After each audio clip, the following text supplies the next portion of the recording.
Chapter 1. Early in the morning, the air was still a little chilly. A breeze blew down from the sky, brushing past the buildings toward the center of Magnolia Town. A window curtain on a rather luxurious building facing the street swayed back and forth. Although it was a little chilly, it gave people a refreshing feeling unique to the early morning. Gotcha, with an extremely soft sound, the half-covered window was opened by someone. A youth of about 11 or 12 years of age, with short black hair and a pair of dark pupils as deep as the stars, stood by the window and looked at the bustling street outside. He stretched lazily, but soon after, he trembled slightly. Ugh! It's a little cold. Feeling the chill on his body along with the morning breeze, Noah resisted the urge to turn back and crawl back into bed to sleep. Instead, he closed the curtains. This was the Fairy Tale Guild. In the kingdom of Fiori, where magic was deeply embedded in people's lives, it could be said that it was the cradle of archmages, who used magic to make a living. There were countless archmages who belonged to different guilds and accepted other people's requests to complete the tasks they were entrusted with. It was the same for the Archmage Guild. As for Fairy Tale, it was just one of the many guilds that were as dense as a jungle. However, it was one of the most famous guilds in the game. Now, the place where Noah lived was the Fairy Tale Guild. As the guild's usual gathering place and the headquarters for accepting tasks and requests, the Fairy Tale Guild was almost uninhabited. Even the guild's president, Makarov Doria, had to find another place to live. However, as Makarov's adopted grandson, ever since he was adopted by Makarov, Noah had been living here for a year. Of course, it wasn't that Noah didn't like living with Makarov. The reason why he lived in the Fairy Tale Guild was very complicated. In general, Noah was quite satisfied with his current residence. After closing the curtains, Noah looked out of the window. Noah's room was on the top floor of the guild, so standing in front of the window, he could almost see half of the Villa Magnolia where the Fairy Tale Guild was located. Early in the morning, there were many townspeople on the streets preparing for a day's work. Some were busy opening shops, some were moving some goods. It was very lively. Looking at this scene, Noah's heart was surprisingly calm. He didn't know what to think, but he softly muttered, "Gray should be here soon." As soon as his voice fell, Noah's door was knocked on by a loud and unceremonious knock, causing it to vibrate. "Hey! Noah! Wake up!" Listening to the impatient and rude knocking on the door, Noah could not help but smile. He turned around, grabbed a coat that was placed on the head of the bed, and put it on himself. His gaze inadvertently turned to the back of his right hand and fixed on it. Looking carefully, on the back of Noah's right hand, there was a bird-like tattoo. That was the Fairy Tale Guild's coat of arms.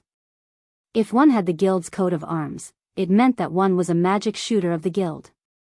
Fairy Tale was the #1 magic guide guild in the Fiori Kingdom.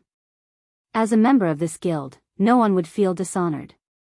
However, Noah looked at the coat of arms on the back of his hand and showed an extremely complicated expression. Finally, he sighed and calmed his emotions. He walked to the door and opened it.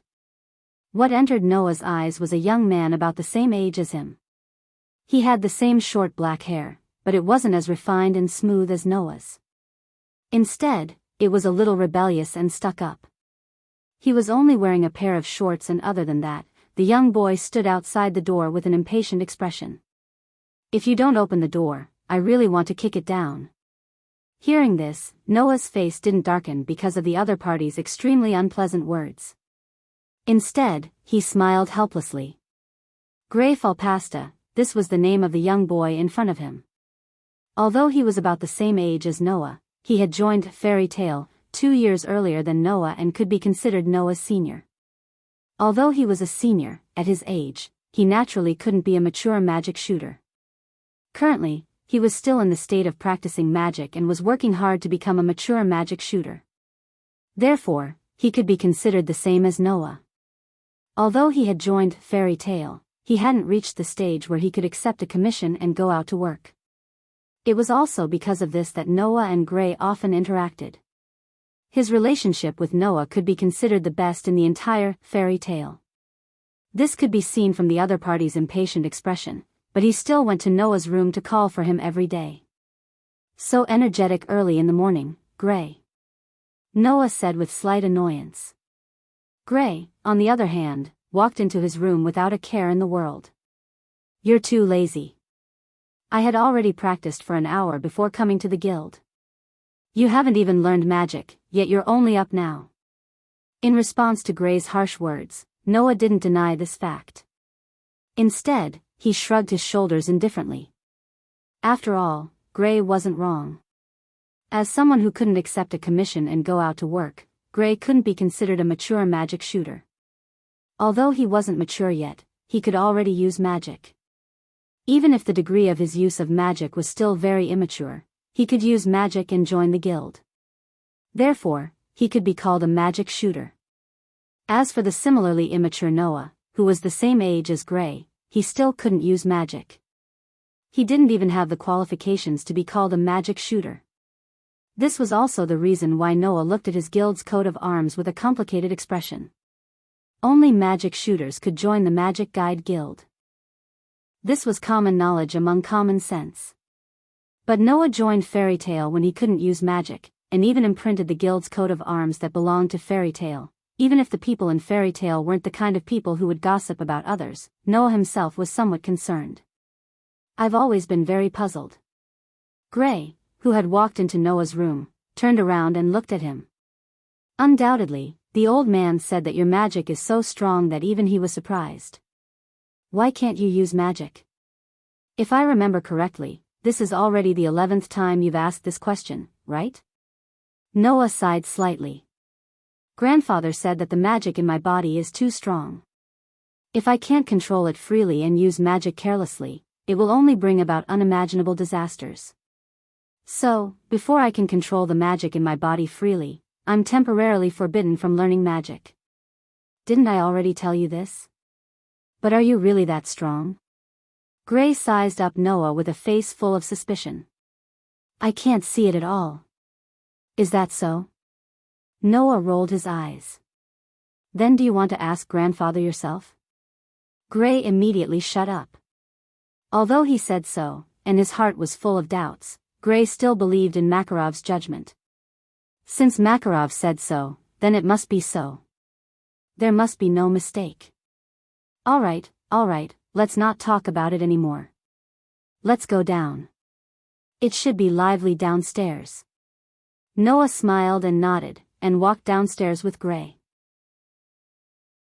Chapter 2. The Fairy Tale Guild had a total of 3 floors.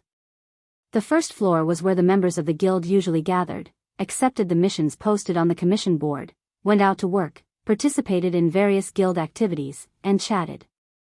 It was quite similar to a tavern, and most guilds were more or less like this. The second floor was an empty space, and the layout was no different from a normal building. However, there was a commission board that was similar to the one on the first floor, and the missions posted on it were more difficult than the ones on the first floor. Only powerful magic shooters approved by the guild leader could enter. As for the third floor, it was originally used to store some of the guild's important items. It was only after Noah moved into the Fairy Tale Guild that one of the rooms on the third floor was tidied up for Noah to live in. In other words, without Noah, the third floor of the Fairy Tale Guild would be the least visited place. Even now, people would only go up when they needed Noah's help. The person who went up most often was Gray, but of course, he didn't stay for long. The two of them went down the stairs from the third floor, and when they passed by the second floor, they curiously looked inside, but all they could see was an empty floor. Today, in the entire Fairy Tale Guild, there were only 1 or 2 people who were approved by the guild leader to enter the second floor to accept missions. Naturally, it wasn't that easy to see people on this floor. Hey, Noah. Gray didn't know if it was because of his curiosity, but he was eager to try. I heard from my companions in the guild that the missions on the second floor are terrifying missions that only super powerful magic shooters can accept. We pass by here every day, shouldn't we? Don't even think about it. Noah, who had already guessed what Gray would say from his expression, interrupted him without hesitation. When I first moved into the third floor of the guild, Grandpa used a very scary expression to warn me that when I passed by the second floor, I must not go inside, Or else I would be expelled from the guild. Expelled from the guild? Even someone as bold as Gray was taken aback by this. I'm just going in to take a look. Is there a need to punish me so severely? I don't know either. Noah shook his head.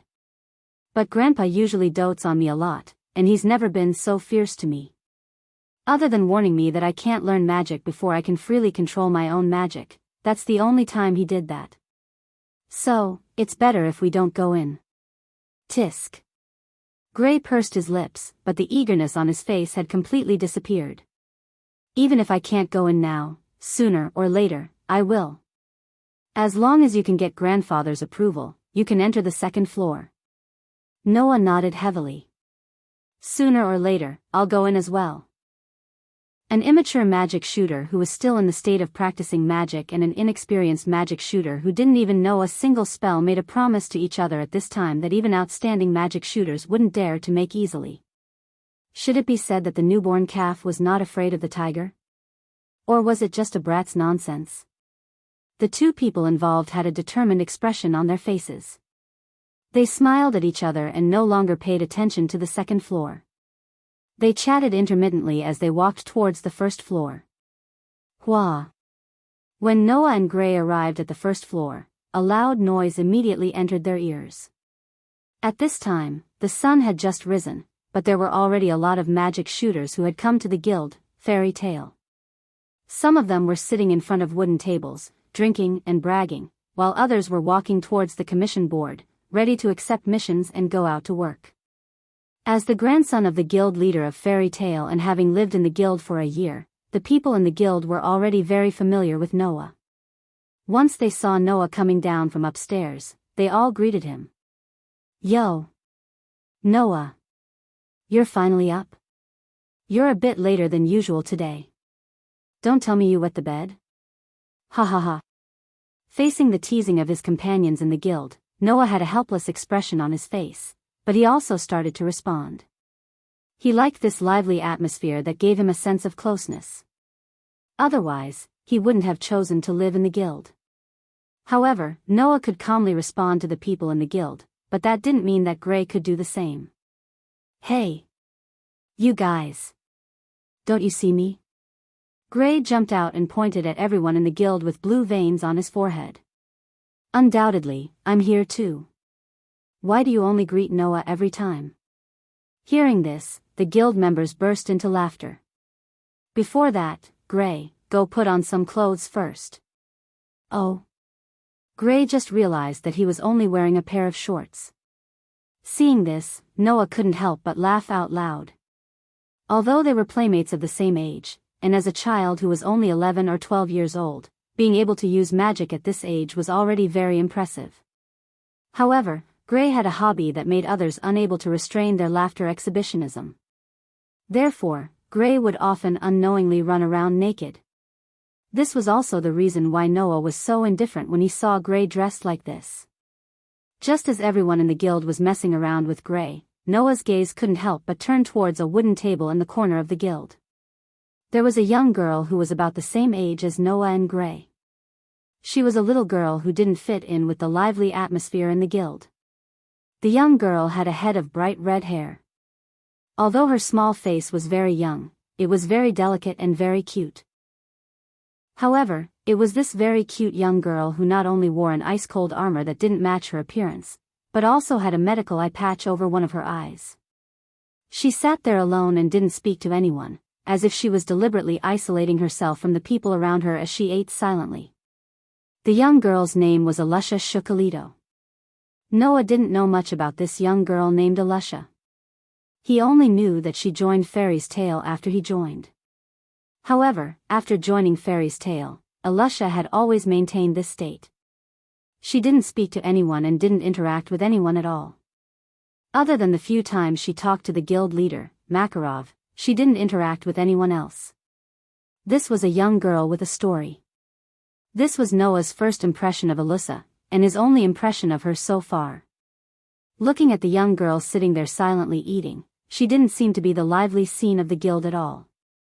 Noah hesitated for a moment before walking towards the direction of the guild's bar that provided wine and food. While Elisha was silently eating, a hand suddenly appeared in front of her and placed a plate of cheesecake in front of her before disappearing. Elisha frowned slightly and raised her head to look in front of her. In the end, she could only see a figure of about the same size as her. However, it seemed to be very broad and thick as it walked towards the guild's entrance. Then, it walked straight out of the guild and disappeared from her sight. Elisha stared blankly at the guild's entrance and blankly looked at the cheesecake in front of her. After a while, she reached out with the fork in her hand and cut a small piece of the cheesecake and put it into her mouth. After a long time, a sound that only Elisha could hear came out from her mouth. So sweet. Chapter 3. Not far from the fairy tale guild, at the edge of Villa Magnolia, there were a lot of mountainous forests. These mountainous forests were not ordinary places, they were really dangerous places for ordinary people. In these mountainous forests, there were many medicinal herbs with special effects. As long as an ordinary person could obtain one or two of them, it was possible for them to become rich. However, no ordinary person dared to enter these places recklessly to pick medicinal herbs. The reason was very simple. In this place, other than the various herbs with strange effects, there were also some ferocious magical creatures. They were not wild beasts, but real magical creatures. A year ago, Noah encountered a terrifying giant wolf that was at least 2 meters tall. It was a magical creature that ordinary people could not deal with. Only those magic shooters who had magic could enter and leave at will. As the leading magic guide guild in the entire Fiori Kingdom, Fairy Tale was built so close to these dangerous places. Naturally, there would be many members of the guild who would frequently enter these places, either to pick herbs or to hunt down magical creatures that ordinary people could not deal with or to complete some missions. Although Noah was still young, ever since he was adopted by Makarov and joined Fairy Tale, he had entered these dangerous places at least 10 times under the leadership of Makarov or some of the magic shooters in the guild. He did not dare to say that he knew the environment like the back of his hand, but as long as he did not go too deep, he would not become a headless fly that would wander around aimlessly. In the past, he had entered these dangerous places under the leadership of Makarov or some of the magic shooters in the guild. Now that he was alone and had not learned magic, Noah naturally did not dare to go too deep. When he reached a small river at the edge of a forest, he stopped and did not move forward. Phew! Gently exhaling a breath of white air, Noah put his hand into his pocket and took out thumb-sized beads.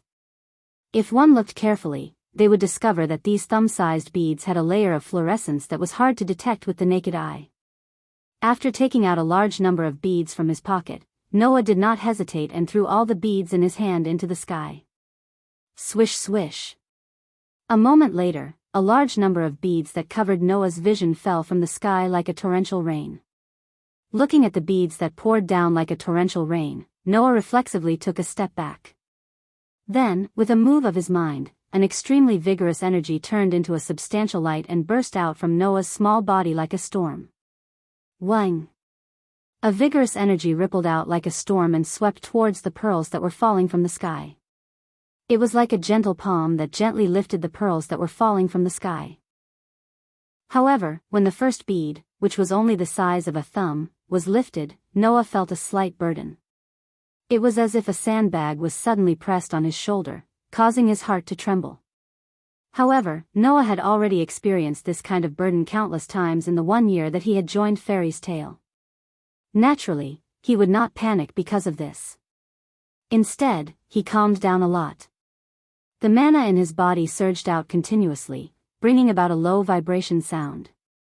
He used pure mana to lift the beads that were falling from the sky, allowing them to float beside him. 1 bead. 2 beads. 3 beads. 4 beads. As the number of beads being lifted increased, Noah's expression gradually turned grave. He furrowed his brows slightly, and even the muscles on his body tensed up a lot. The mana that was surging out of his body became more and more violent, and it was as terrifying as a storm.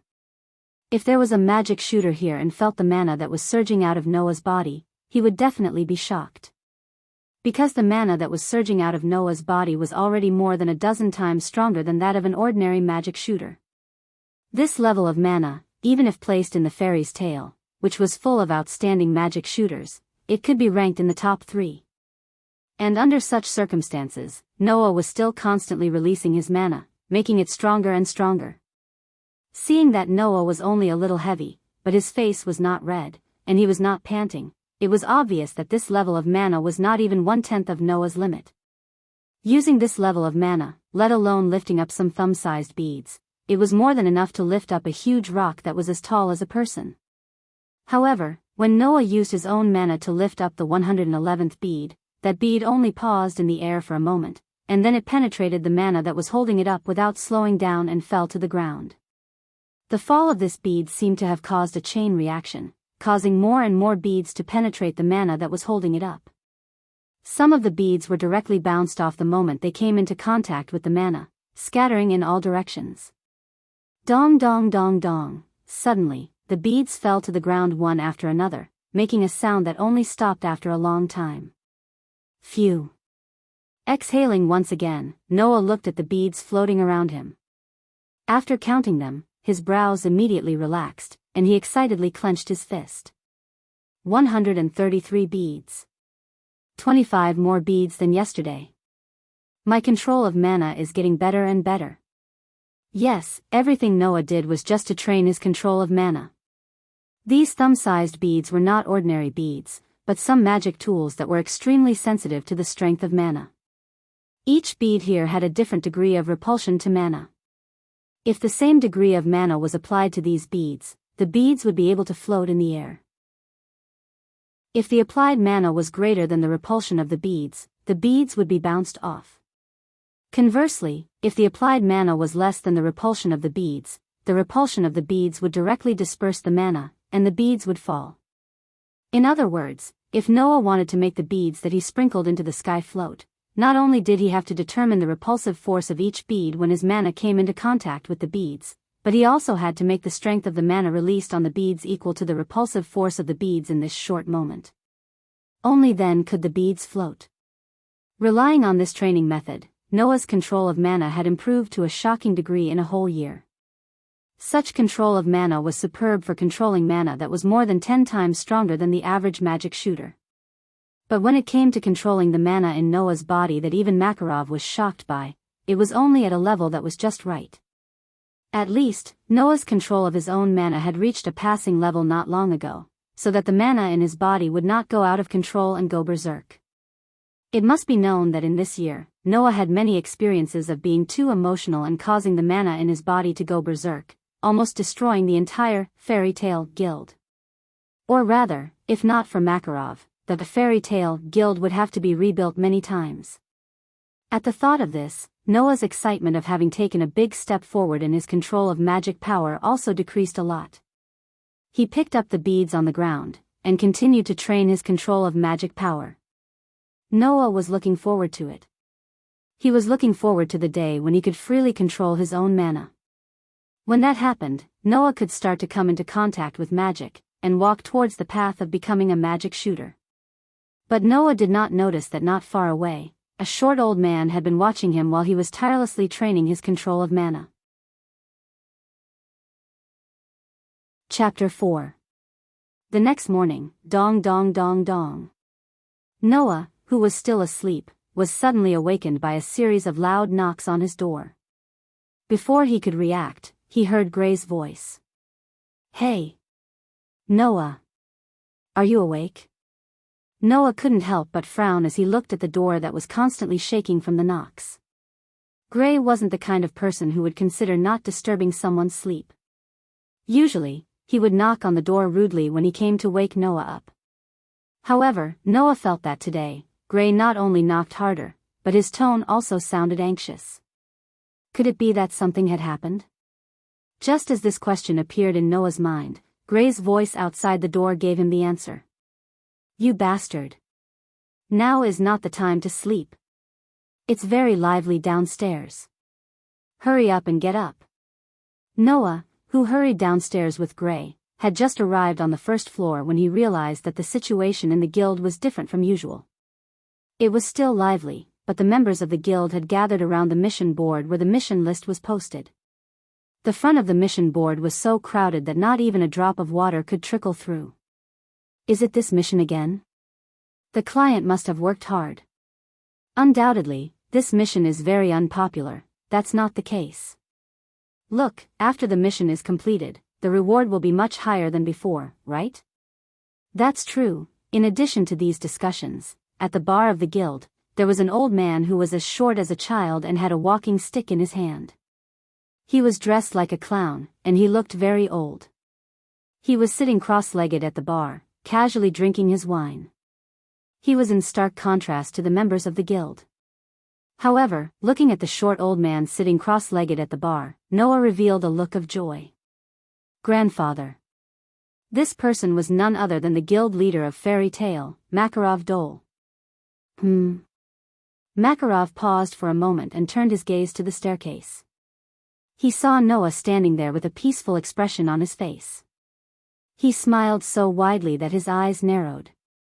It's Noah. Are you up? Grandpa. Noah ran to Makarov. You haven't been in the guild for days. It's just a gathering with a few good friends. Don't worry. Makarov rubbed his head and laughed. I'm so sorry. Old man. Gray also came to Noah's side, but looked in the direction of the extraordinarily lively commission column and asked curiously. What's going on? Why does everyone seem to be making a ruckus? Let them have their fun. Makarov glanced at the commission board and continued to drink his wine. Anyway, you'll find out soon enough. I'm afraid it'll take a long time for everyone in the guild to calm down. Noah said helplessly. So, grandfather, you should explain yourself first. You're right. Makarov, who knew how noisy his guild members were, knocked his head helplessly. He jumped down from the bar and walked toward the commission board. All right. Everyone, quiet down. As soon as Makarov's voice fell, the noisy guild immediately fell silent.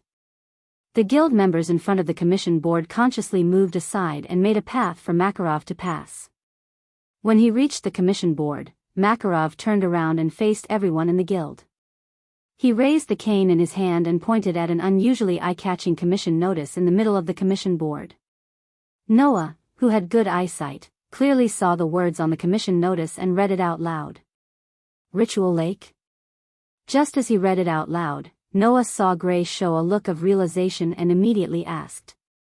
What is Ritual Lake? You don't know?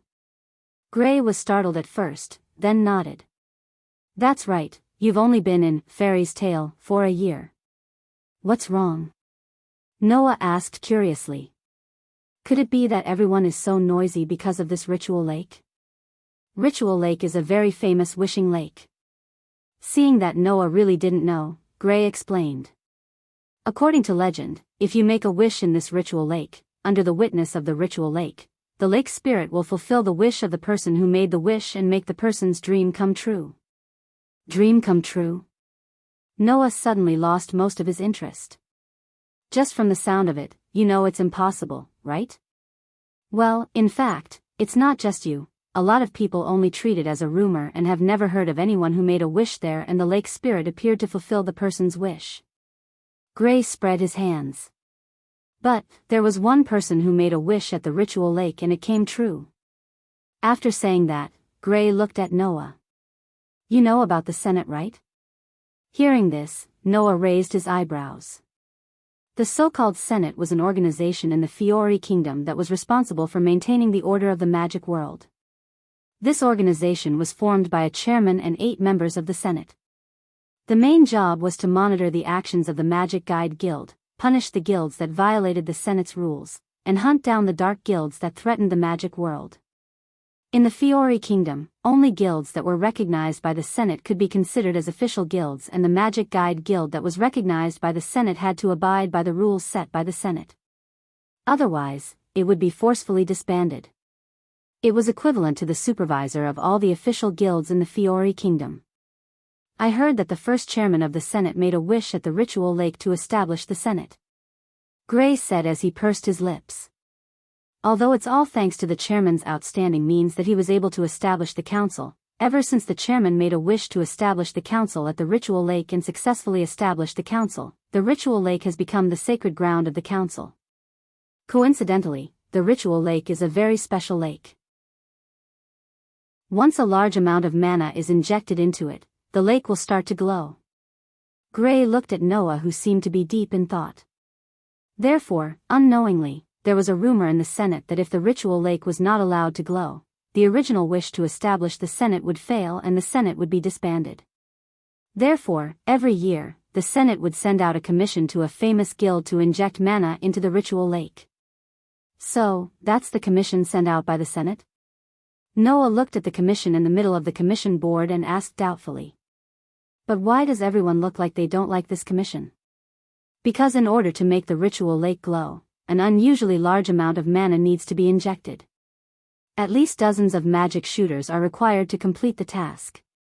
But in this way, the commission's reward has to be divided into dozens of portions, so the amount that everyone gets is pitifully small. Gray folded his arms. Even if the Senate sent out a commission with such a pitifully small reward, who would want to accept it? But those bastards in the Senate requested that the guild that receives the commission to complete the task within a month. And this year, it's our fairy tale's turn to receive this commission. Makarov, who was standing in front of the commission board, complained.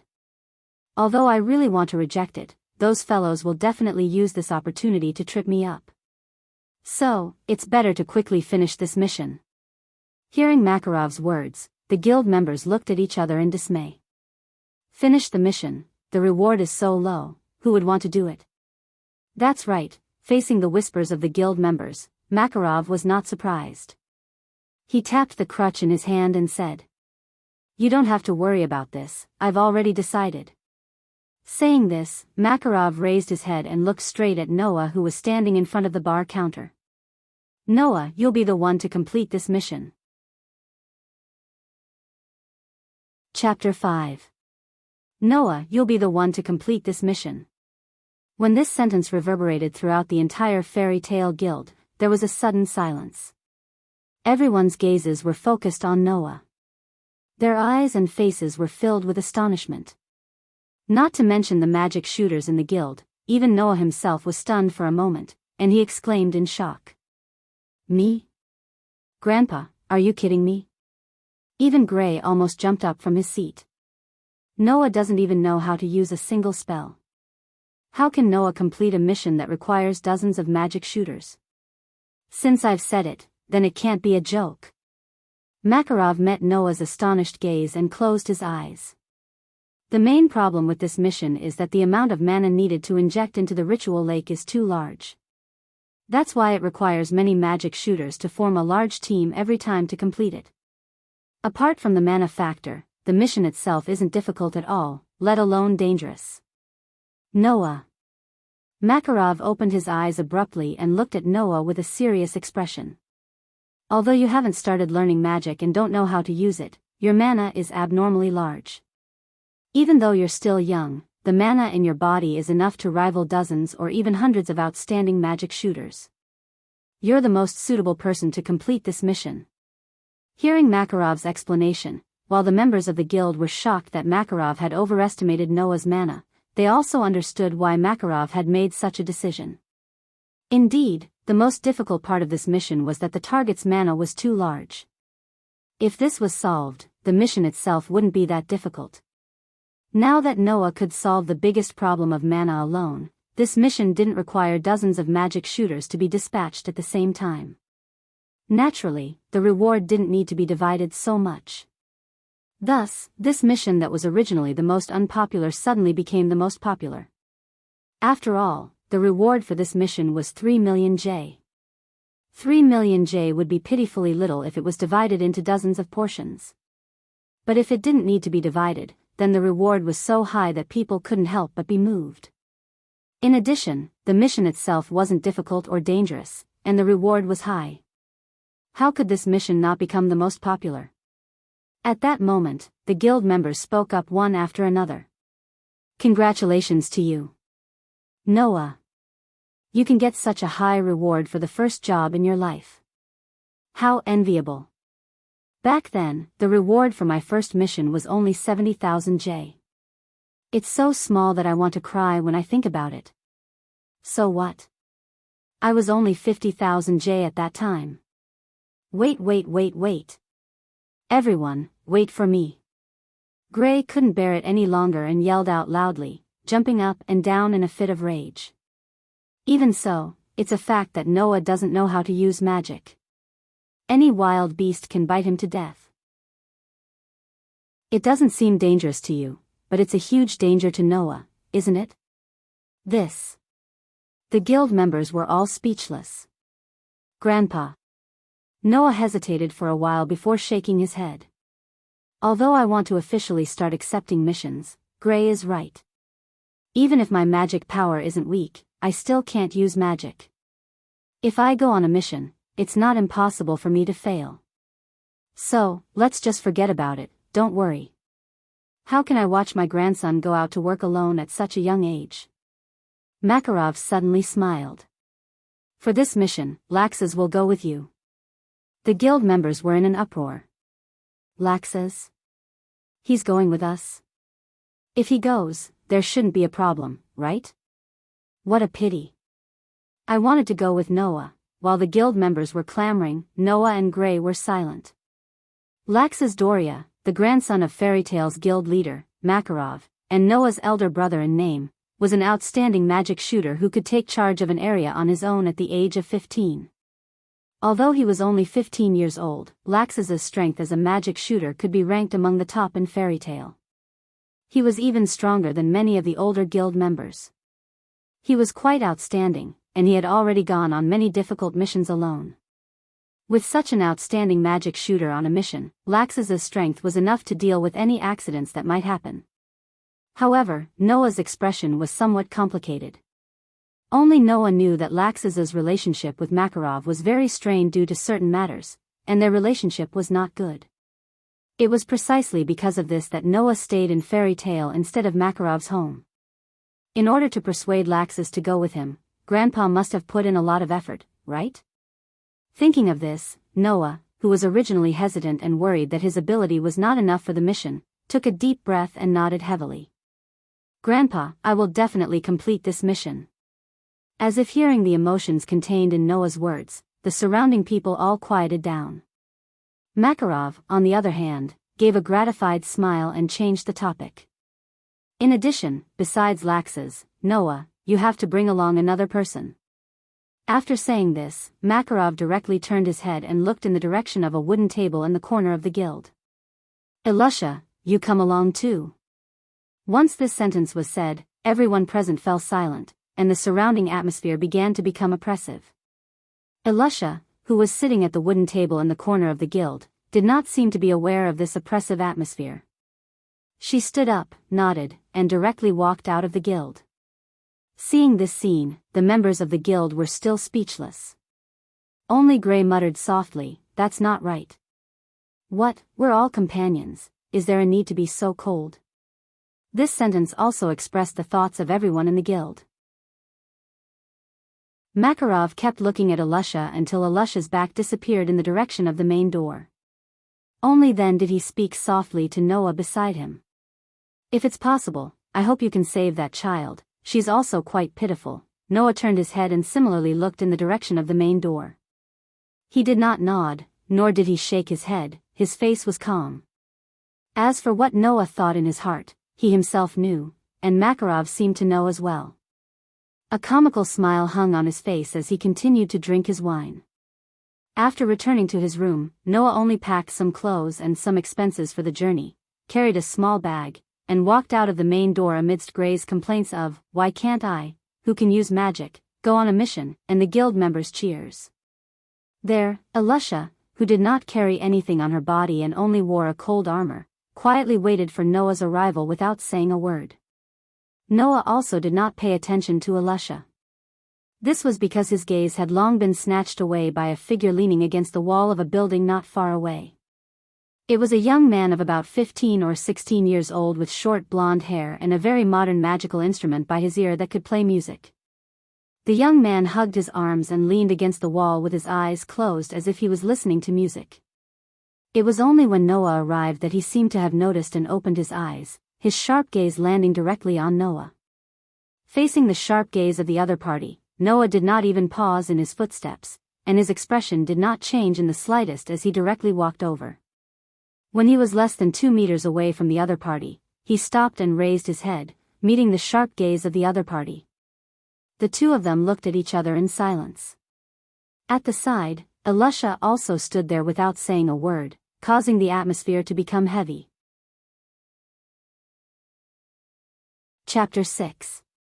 Relying on the advantage of his height, the gaze of the young man who was looking down at Noah from above became more and more ferocious, causing the atmosphere to become heavier and heavier. It even gave people the feeling that they were ready to draw their swords at any moment. It's really been a long time. We haven't seen each other for an entire year since I moved into the fairy tale guild, right? Noah nodded calmly. Brother Laxus, you're still the same as before. Don't joke around, I'm much stronger than before. Laxus put down the arms in front of her, took a step forward, leaned down, and put her head directly next to Noah's ear, and laughed in a deep voice. You, on the other hand, are still the same as you were a year ago. Undoubtedly, you have a magical ability that even surprised that old man, but because of one sentence from him, you didn't dare to learn magic. That's all you've got, coward. Oh. Not only was Noah not angry, he even revealed a trace of a smile. Do you really want me to learn magic? As soon as Noah's voice fell, Laxus suddenly reached out his hand and wrapped it around Noah's neck. He tightened his grip, pulling Noah close to himself. Seeing this, even Elisha couldn't help but frown. Elisha didn't want to interact with anyone, even if they were in the same guild. However, that didn't mean that Elisha could remain indifferent to the internal strife of people in the same guild. Of course, she couldn't remain indifferent, but Elisha had no intention of interfering at all. She still stood quietly by herself. Although Laxus's entire body was emitting a dangerous aura, giving off the feeling that he could attack at any time, Elisha didn't feel any real hostility from him. Most importantly, Noah, who was tightly restrained by Laxus's neck, still had a calm expression, as if he wasn't worried that Laxus would attack him. Compared to the frowning Elisha, he was really indifferent. What I hate the most is your expression of being able to do anything no matter what. Laxus put away his smile and continued speaking with an expressionless face. I just want to tell you, even if you were picked up by that old man from who knows where, since you're my younger brother, I won't allow you to be a weakling, understand? Picked up from who knows where? Elisha finally fixed her gaze on Noah for the first time after Laxus spoke, her eyes revealing a complicated expression. Originally, he was just like me, an orphan. Noah, who didn't know that Elisha's state of mind had changed, let out a sneer at Laxus's words for the first time. You speak as if you're strong, but compared to grandfather, you're still far from being strong. Laxus's face darkened, but it was quickly replaced by an unruly smile. That's only temporary. Sooner or later, I'll trample that old man under my feet. Laxus laughed maniacally. Even now, I can still crush you with one hand, my younger brother. After saying this, Laxus seemed to have lost interest in continuing the conversation. He let go of Noah, glanced at Elisha, and snorted coldly. That old man actually wants me to be the nanny of 2 brats who don't even know how to walk. Undoubtedly, these kinds of weaklings should just be thrown to the side. Fairy's tale is not a nursery. Laxus used such cruel words on the wrong person. There were 2 young boys and girls of the same age. One had a calm expression as usual, while the other didn't even lift her eyelids. They were unusually cold, and this made Laxus feel bored, so he turned around and left. Hurry up and finish this boring quest for me. Noah and Elisha still didn't pay attention to Laxus. They followed behind Laxus and walked towards the exit of Villa Magnolia. On the way from Villa Magnolia to the ritual lake, even if they took the train, they would still need to pass through at least 4 towns. It would take them an entire day to reach their destination. Ever since he met Makarov, was adopted by Makarov, and joined Fairy's Tale, Noah usually walked around Villa Magnolia. This was his first time going out so far. Even though Noah had already studied the route to the ritual lake, and even studied the map, it was still unknown if the station staff would allow an 11-year-old child to take the train. Therefore, Noah and Elisha only followed Lax's. They got on the train under Lax's lead, and then they took the train for an entire day before arriving at the ritual lake. It was worth mentioning that along the way, Noah, Elisha, and Lax's didn't even talk to each other. However, Lax's paid for the train tickets and 3 meals. Of course, Lax's didn't care about this small amount of money, and he wouldn't care about it just because he had 2 annoying teammates. The 3 of them only got off the train when the sky turned dark.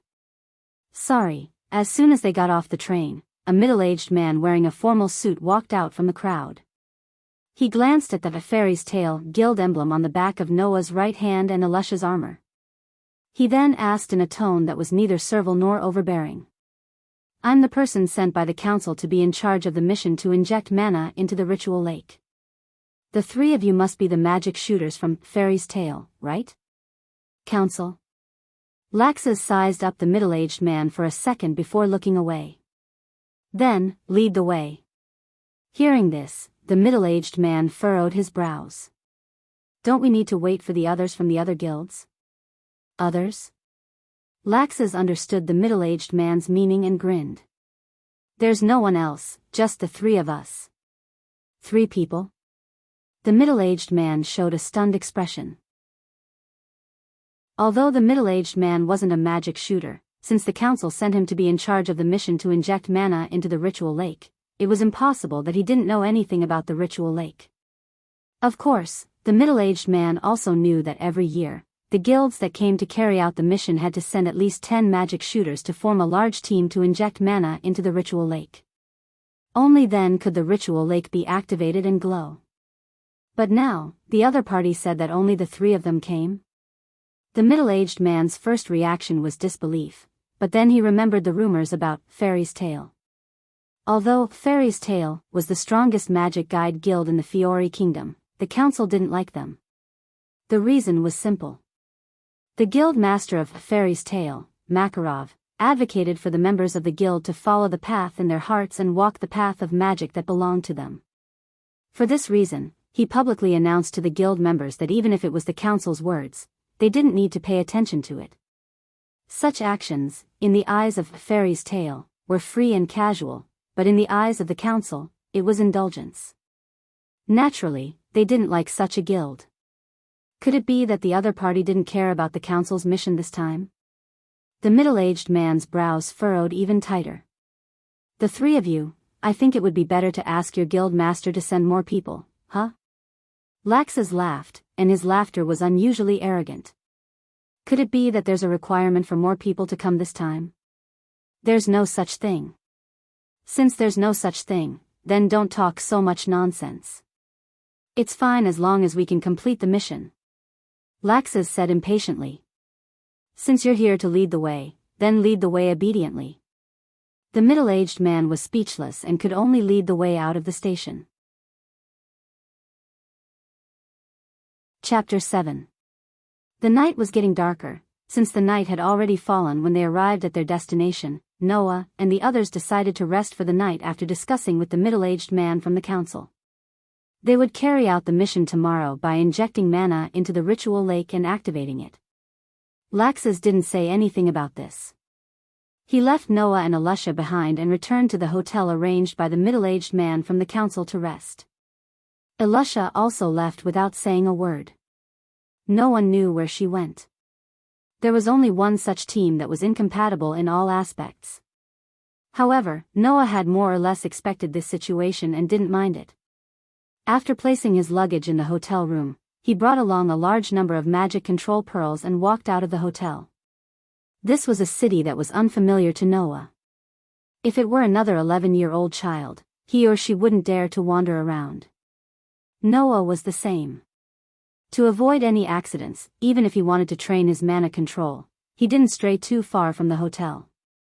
He chose a small river that he could clearly see from the entrance of the hotel and walked towards it.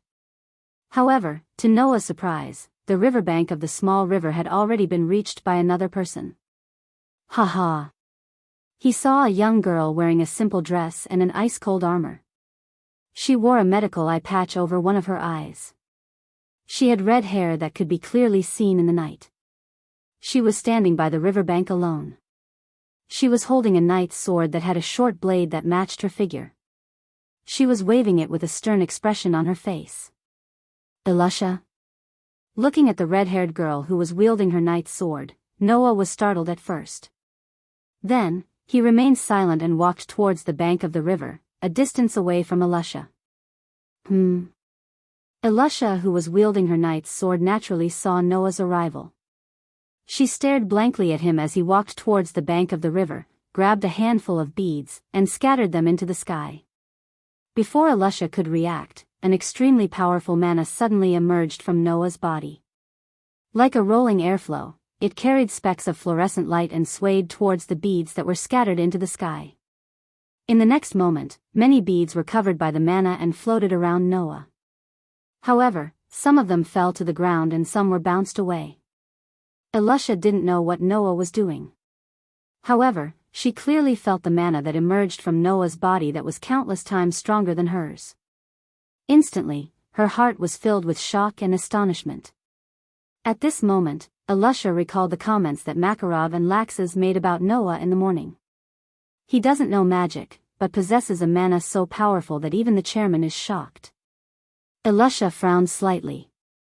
She couldn't help but recall the scene of Noah leaving behind a cheesecake for her and leaving without saying anything.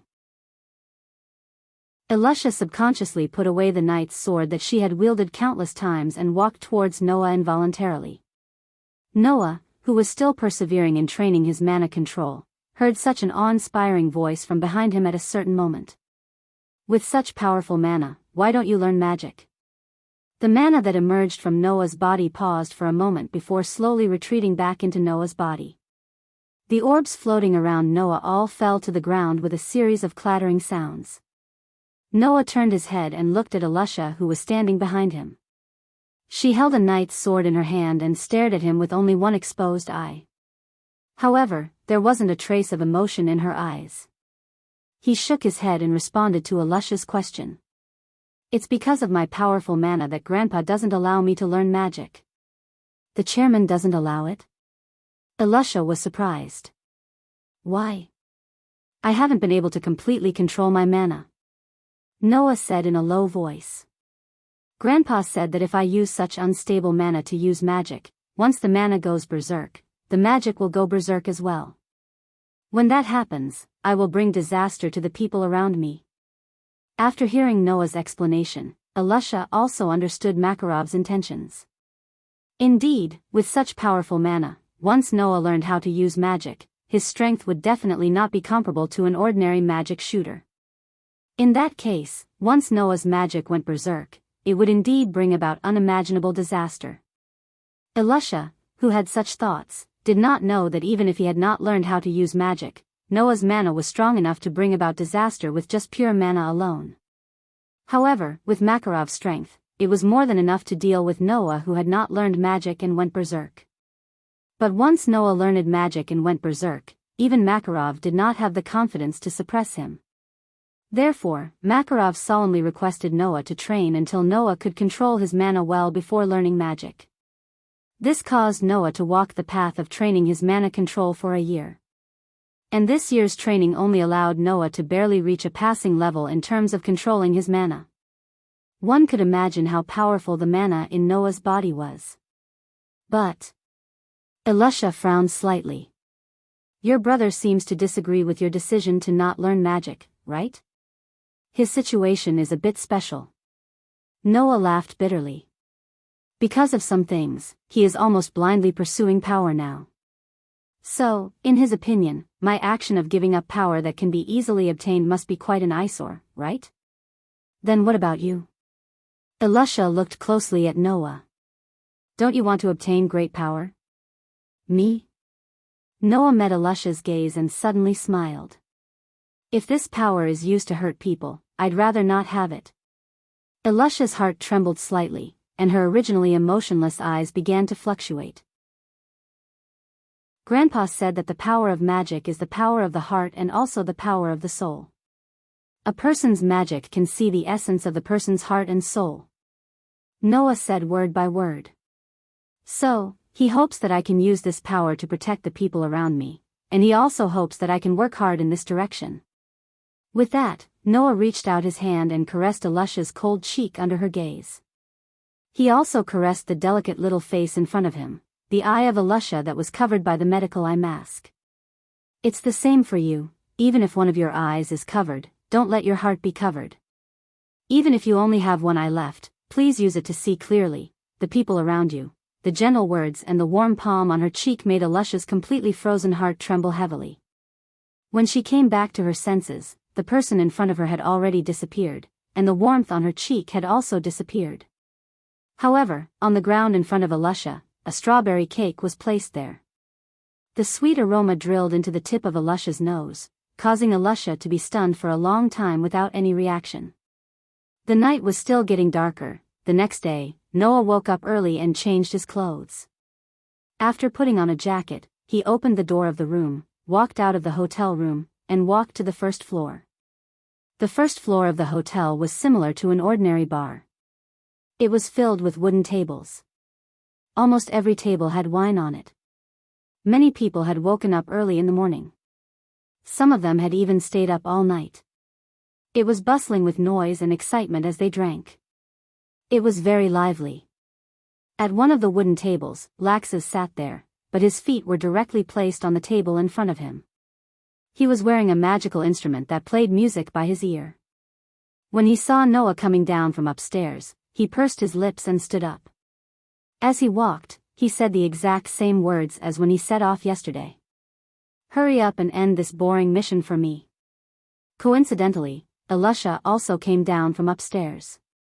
Her gaze was fixed on Noah, and she actually nodded at Noah as a greeting, which was rare for her.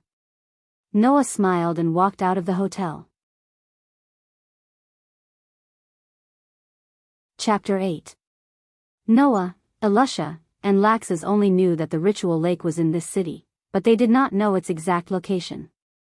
If they wanted to go to the ritual lake, they would have to be led by the middle-aged man from the council. Thus, after a night's rest, Noah, Alusha, and Laxus stood at the entrance, motionless as they waited for the middle-aged man's arrival.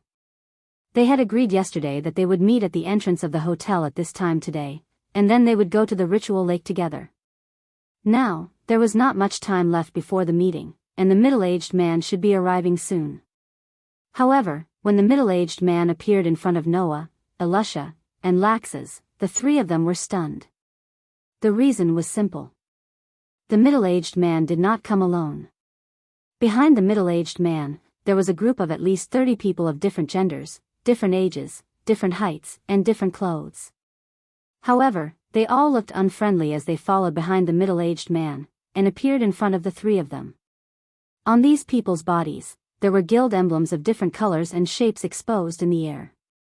Obviously, these people were all from the same guild. Looking at the emblems on these people's bodies, Laxus, who originally had an unruly expression on his face, narrowed his eyes. The ruler of the underworld, Phantom Lord. The ruler of the underworld, Phantom Lord? Noah and Alusha were startled at first, and then they both showed an expression of surprise. The ruler of the underworld, Phantom Lord. This name, even though Noah and Alusha had not joined the guild for long, they had heard of it before. Among the many official guilds in the Fiori Kingdom, the ruler of the underworld, Phantom Lord, could be said to be the most outstanding guild. At its peak, it was even called the #1 guild in the Fiori Kingdom, and it was a guild that gathered many powerful sorcerers. Even now, the ruler of the underworld, Phantom Lord, was still one of the most outstanding guilds in the Fiori Kingdom, and its strength was still vaguely known as the #1 guild in the Fiori Kingdom. However, in recent years, Fairy Tale, had started to stand out, and was gradually catching up to the ruler of the underworld, Phantom Lord. This made the ruler of the underworld, Phantom Lord's title as the #1 guild in the Fiori Kingdom more or less undeserved. It was also because of this that in recent years, the relationship between Fairy Tale, and the ruler of the underworld, Phantom Lord, had started to become tense, and it gave people the feeling that they could compete with each other at any time. Because of this, when he saw the sorcerers of the ruler of the underworld, Phantom Lord, appear here, and they were even following behind the middle-aged man from the council. Laxus's expression darkened, and he coldly looked at the middle-aged man with an indifferent expression. What's going on here? Hearing Laxus's completely undisguised question, the middle-aged man's expression did not change as he answered. My apologies, everyone. After reporting the situation to the council yesterday, the higher-ups of the council invited the sorcerers from the ruler of the underworld, Phantom Lord, branch to come and help. The middle-aged man glanced at Laxus. After all, your guild only sent 3 people, and they seem to be lacking in experience. It's normal for the higher-ups to be a little uneasy. Hearing this, how could Noah and the other 2 not understand the middle-aged man's meaning? The middle-aged man did not believe that fairy tale, could complete a large-scale mission that required dozens of sorcerers with just 3 people, and all of them were underage brats. Hence, he invited the ruler of the underworld, Phantom Lord, to help. Thus, Laxus laughed, and his laughter was unusually violent. In other words, let's not talk about these 2 brats for now. Are you looking down on me? As he spoke, a somewhat berserk mana slowly rose from Laxus's body. Beep, beep, beep. In the next moment, golden electric arcs flashed from Laxus's body, as if there were little golden snakes scuttling around Laxus's body. With an extremely dense sound of electric shocks, it engulfed the surroundings. Seeing this scene, not only did the middle-aged man and the group of people behind him change their expressions, even Alusha's eyes revealed a hint of astonishment. Although the mana rising from Laxus's body was not as strong as Noah's, it was enough to surpass that of an ordinary sorcerer by several times. At the age of 15, he was already several times stronger than an ordinary sorcerer. Whether it was talent or strength, Laxus had the qualifications to be arrogant. Only Noah at the side frowned slightly as he looked at Laxus's body that was flashing with golden electric arcs and powerful mana. Even Makarov did not know that apart from being born with an incomparably powerful mana, Noah also had a sensory ability that others could not hope to reach. Thus, Noah could clearly sense that in the mana rising from Laxus, who specialized in thunder magic, there was an extremely oppressive force in addition to the berserk nature of thunder magic. It was as if there was a ferocious beast hiding in Laxus's mana. Such a special mana made Noah unable to shift his gaze away for a moment as he stared unwaveringly at Laxus. Compared to Noah, the middle-aged man, who was facing Laxus's wrath, had already turned pale in an instant. Although he was a member of the council, his position was not high, and he only knew a little bit of magic. It was difficult for him to even be called a magic shooter. Facing Laxus's abnormally berserk mana was no different from facing a charging chariot. The fear he felt was indescribable to outsiders. Enough. At this time, a person who was obviously the leader of the magic shooters from the Phantom Lord branch took a step forward and looked coldly at Laxus, whose body was surging with electric arcs. Little brat from a fairy tale, it's not a wise thing to do to a member of the Senate. A mere member of the Phantom Lord branch wants to stand out? Laxus laughed wildly, the electric arcs on his body becoming even more resplendent. Good, I'll get rid of you as well. I, Moglia, am not at the stage where I would bicker with a little brat. The self-proclaimed Moglia's magic shooter from the Phantom Lord branch said this, but his gaze towards Laxus became colder and colder. Besides, do you want to openly clash with someone from another guild in front of the council? The council had clearly stated that guilds were not allowed to fight with each other. If there was a violation, the guild would be forcibly disbanded. If not for this rule, Moglia might not have wanted to bicker with Laxus. Then, is there a rule in the council that states that 2 guilds can blatantly snatch jobs from each other? Laxus sneered. Since you want to snatch jobs, then there is a need to determine the winner. Even the council has nothing to say, right? We will not snatch your jobs. Moglia said in a strange tone. We are only here as a precaution. We will only make a move if you fail your mission. Before you fail your mission, we will not make a move. The electric arcs on Laxus's body suddenly froze. Chapter 9. Phantom Lord, will only make a move after the fairy tale quest has failed? Looking at the disdainful looks on the faces of the magic shooters of Phantom Lord, Noah, Alusha, and Laxus immediately understood what was going on. It was obvious that Phantom Lord did not believe that Fairy Tail could complete a mission that required dozens of magic shooters with just the three of them. Therefore, although this sentence seemed to give Fairy Tail a way out of this embarrassing situation, it was clear from the reaction of the magic shooters that they only wanted to see Fairy Tail embarrass herself. "How is it? You little brats from Fairy Tail?" Moglia's lips slowly curled upwards. "We're only here to clean up the aftermath. We won't be hindering your work, right?" Hearing this, Laxus had no reason to act no matter how displeased he was. Even Alusha, who had been watching from the sidelines, could not help but let down her guard. "Brother Laxus," Noah suddenly called out from the side. "I heard that although the reward for completing this mission is a whole 3 million J, if it's divided into dozens of portions, the reward is a little low." Alusha and Laxus were startled awake. "That's right. Although the quest to activate the ritual lake had a reward of 3 million J, it was definitely not a low reward. However, if the reward was split into dozens of portions, it would be a lot less." This was also the reason why this quest was so unpopular among many guilds. Since someone had accepted such an unpopular quest, the other guilds couldn't wait to see such a thing happen. However, Phantom Lord had organized a large group of players to come here even though someone had accepted the quest, saying that they wouldn't interfere with Noah and the other two's work. Perhaps it was the exact opposite. The other party had come specifically to hinder Fairy Tail from completing this mission. Realizing this, Alusha and Laxus's faces were about to darken when Noah suddenly laughed again. "However, Fairy Tail is only sending out 3 people this time, so this reward is quite a lot for us. We have to do our best to complete this mission. 3 people? Complete it properly?" The magic shooters from the Phantom Lord branch sneered in unison. Even Moglia could not help but look at Noah with a faint smile. "Then please allow us to assist you from the side, so that we can learn from you." "Ha ha ha ha." The magic shooters from the Phantom Lord branch all laughed out loud. Their laughter was filled with contempt, disdain, and ridicule. Hearing the other party's laughter, not to mention the increasingly irritable Laxus, even the cold-hearted Alusha could not help but feel a trace of anger. Only Noah maintained his composure from beginning to end, ignoring the ridicule of the Phantom Lord, as he spoke to the middle-aged man who could not get a word in edgewise. "Should you lead the way?" Oh.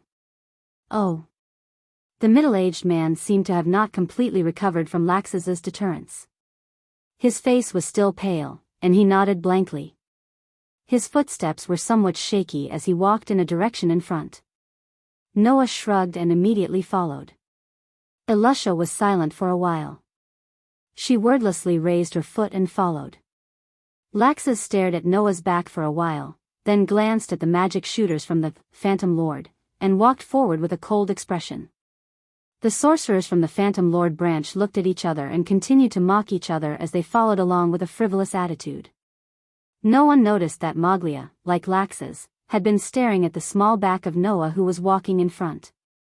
His originally relaxed expression began to disappear. For some reason, Moglia had a very ominous premonition in his heart. Under the guidance of the middle-aged man, the group walked towards the center of the city while the people in the city pointed and gossiped. Logically speaking, in a city, the closer it was to the center, the more crowded it would be. However, this city was the exact opposite. The closer it was to the center, the fewer people there would be. This was because in the center of the city was the ritual lake, which was regarded as a sacred place by the council. To the council, this lake represented the faith in their hearts. Naturally, to others, this lake was a forbidden area. After all, the council could not just casually let people enter their sacred place, right? Perhaps it was because they had been notified in advance, or perhaps it was because the middle-aged man was leading the way, but along the way, many soldiers with weapons in their hands patrolled the surroundings. Even if they saw the guild emblems of Fairy Tail and Phantom Lord walking in the direction of the ritual lake, they did not step forward to stop them. Under such circumstances, after walking for about 15 minutes, the group of people who were walking in the direction of the ritual lake began to have a wider field of vision. In front of them were no longer the same streets and buildings. Instead, It was as if they had entered a natural park. All around them, flowers and plants began to appear. Not long after, an extremely clear lake with a diameter of more than 100 meters appeared in front of everyone's eyes. Those with sharp eyes could see that on the surface of this extremely clear lake was a stone bridge. The bottom of the bridge sank directly into the water, and the bridge was almost level with the surface of the water. One end of the bridge was connected to the shore, while the other extended to the center of the lake. There was a pavilion there. In the middle of the pavilion, there was a platform with a stone ball the size of a crystal ball. The middle-aged man directly led the members of Fairy Tale and Phantom Lord onto the stone bridge and walked into the pavilion in the center of the lake. They came to the platform where the stone ball was placed and faced everyone. His gaze first timidly circled around Lax's. Then, the middle-aged man lowered his head and spoke softly. This is the ceremonial platform of the ritual lake. As long as enough mana is injected into the wishing stone of the ceremonial platform, the ritual lake will be activated. Hearing this, the members of Fairy Tale and Phantom Lord turned their gazes to the platform where the stone ball was placed. In other words, Noah asked, as long as we inject mana into the stone ball, if the mana is enough to activate the ritual lake will glow and our mission will be complete, right? Yes. Yes, then, members of Fairy Tale, it's your turn to make a move. Even though he was inexplicably anxious, Mowgli chose to temporarily put it aside and spoke somewhat mockingly to Noah, Elisha, and Laxus. Let's see how Fairy's Tale managed to complete a large-scale quest that requires dozens of sorcerers to work together with just 3 brats. Yes, yes. Hurry up. Phantom Lord, the rest of the sorcerers also began to instigate the Lord of the Underworld. Noah raised his head, a trace of shrewdness flashing across his deep pair of eyes. Chapter 10. Under the mocking and disdainful gazes of the magic shooters from the Phantom Lord, Noah took a step forward and walked past everyone to stand in front of the ritual platform. His face did not have the slightest fluctuation, only a palpitating calmness. Perhaps it was because of this calmness, all the sounds in the surroundings disappeared at this moment, including the mocking laughter of the magic shooters from the Phantom Lord. Looking at the small figure standing in front of them and feeling the oppressive calmness in the surroundings, Mowgli's inexplicable irritation grew stronger and stronger, to the point that he could not help but ask Laxus sarcastically. Letting him go alone? Could it be that the Fairy Tale has decided to give up on this mission? Originally, the fact that the Fairy Tale only sent out 3 people, and all of them were underage brats, to complete this kind of large-scale mission had already made Mowgli a sneer in his heart. He did not know how many times he had cursed them for being stupid, let alone now that there was only Noah. Laxus glanced sideways at Mowgli. The originally gloomy expression on his face had completely disappeared, and he did not even bother to reply. He stared at Noah's back and slowly clenched his fists. Let me see how strong the magic that even the old man is afraid of is. Like Laxus, Elisha was also staring at Noah's back. However, unlike Laxus, Elisha had already seen the strength of Noah's magic. In addition, this mission was basically Noah's main task, and Elisha and Laxus were not so much partners on this mission, but more like bodyguards. Therefore, Elisha did not doubt Noah's ability to complete this mission. Elisha could only wonder if Noah's magic, which she had seen at the riverbank yesterday, was Noah's limit. Everyone present had their own thoughts, but strangely, no one made a sound. Noah, who stood in front of the ritual platform, took in a deep breath, suppressing the undetectable nervousness in his first official mission deep into his heart. Then, he reached out his hand. A pair of palms that were much smaller than that of an adult slowly extended to the top of the crystal ball-sized stone ball on the ritual platform as though they were pressing down on it. At the next moment, Noah closed his eyes and his mind instantly sank into his body, mobilizing the magical power that was as vast as the ocean, along with the sound of the vibration in the surrounding air. The ocean-like powerful magic fiercely burst out from Noah's small body, like a torrent of light that suddenly rushed into the sky, suddenly rising up into the sky. Wah! Feeling the powerful magic that caused even the space to tremble suddenly rising from Noah's body, the magic shooters of the Phantom Lord were all shocked. Moglia's pupils also shrank. Even Alusha, who already knew, and Lax's, who was mentally prepared, had a dignified expression, their eyes full of shock. Strong. Really too strong. In terms of magic alone, Noah was absolutely qualified to look down on everyone in the entire continent. At least, Lax's, who had felt the powerful magic from Makarov more than once, was certain that Noah's magic was enough to surpass Makarov's. And it must be known that Makarov's strength was enough to be ranked in the top 10 super powerhouses in the entire continent. Although it was only magic, but Noah was able to surpass Makarov in this aspect, and at only the age of 11 at that, it was easy to imagine the shock it brought to Lax's. As for the magic shooters of the Phantom Lord and the middle-aged man from the Senate, they had long been stunned, unable to react for a while.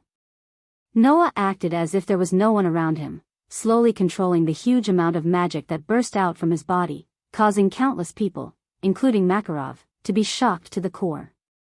It was as if he firmly controlled it in his hand. Following his control, it flowed into the crystal ball-sized stone ball. The heavy stone ball suddenly blossomed with a strong light, bringing along rich colors, illuminating every corner of the scene. Alusha, Lax's, Moglia, and the others were suddenly blinded by the sudden strong light. They were shocked and hurriedly raised their hands to block in front of their eyes. Many of the magic shooters of the Phantom Lord exclaimed, causing the scene to be chaotic.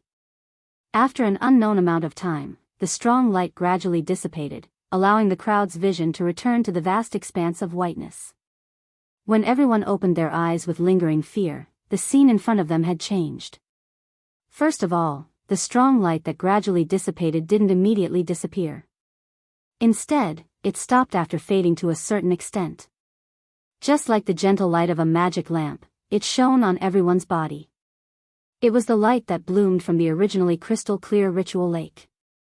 The stone ball placed on the ceremonial platform in the middle of the pavilion had turned into a real crystal ball. Its entire body was releasing strands of colorful light, like a flashlight.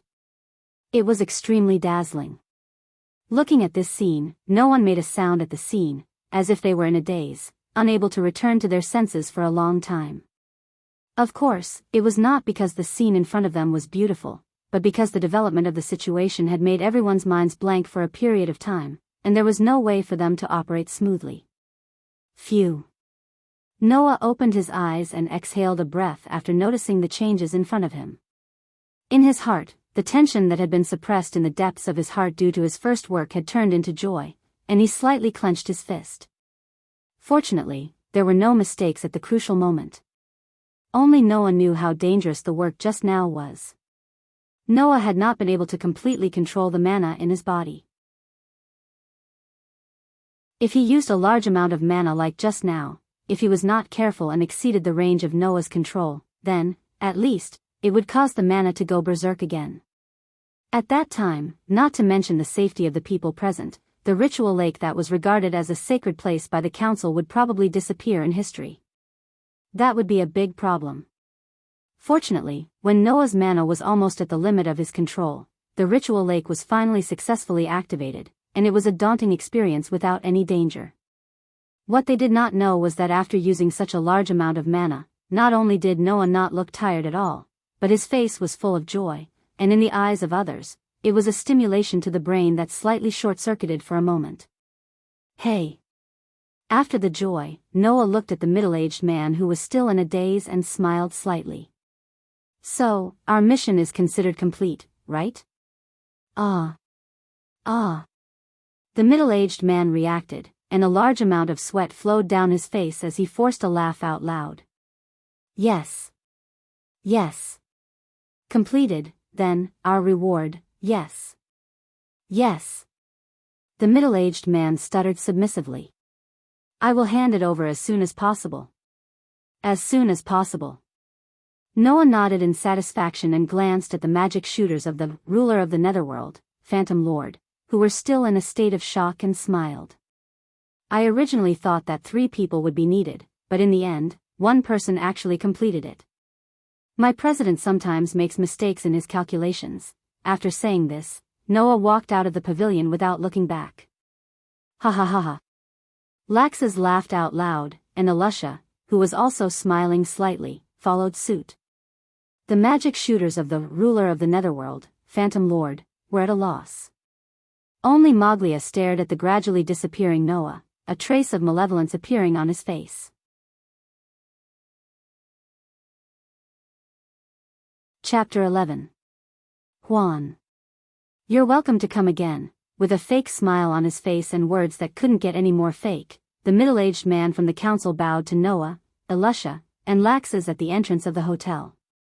He looked like he wanted to never see Fairy Tale again.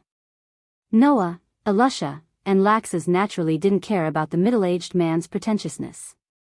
They also knew that the middle-aged man was scared to death by Noah and Laxus. After receiving the 3 million J, they packed their luggage and headed to the train station. However, along the way, Elusha's expression showed that she couldn't get over it. Is it really okay to take a third of the reward? Her face, which was originally very awe-inspiring, was full of entanglement. Elusha said to Noah, who was beside her, I only came with you. I didn't contribute to the mission this time. I didn't even help at all. Taking a third of the reward is unacceptable. We're all in the same guild. Don't treat me like an outsider. Noah sighed. Since we're working together, it's normal to split the reward equally. It's not like there's a rule stating that those who contribute more will get more rewards. Instead of being unable to get over it, isn't it better to accept it gratefully? Looking at Elusha's expression that was still unable to get over it, it was a stark contrast to Elusha. From the beginning, Laxus had accepted a third of the reward as a matter of course. Noah shrugged and changed the topic. As for the matter of Phantom Lord, I have to tell Grandpa when I get back.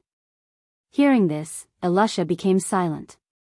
Laxus's eyes also flashed with a cold light. Because Fairy Tale was getting stronger and stronger, as a member of Fairy Tale, Noah, Elusha, and Laxus knew that the relationship between Fairy Tale and Phantom Lord was getting more and more tense. However, they didn't expect it to be this tense.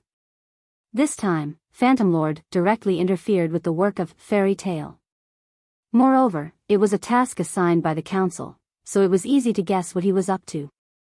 If it wasn't for the fact that Noah could provide the mana of dozens of magic shooters, Phantom Lord wouldn't have obediently stood aside and watched Fairy Tale complete this task.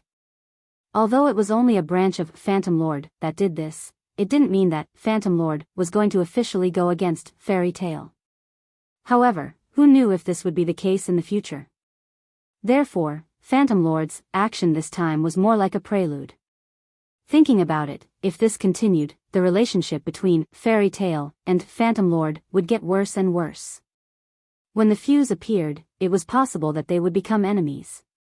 In order to prevent the same thing from happening in the future, there was a need to report this matter to Makarov. Phantom Lord. Laxus's face was gloomy. Really, just anyone can step on Fairy Tale. When did the guild become so weak? Elusha stopped in her tracks. Weak? Noah looked straight at Laxus. It should be the opposite, right? It's because the guild has become stronger that Phantom Lord is looking for trouble, right? Huh? Laxus looked at Noah with a sinister expression and met Noah's gaze. A mere branch dared to provoke us. If this isn't weak, then what is? Is that so?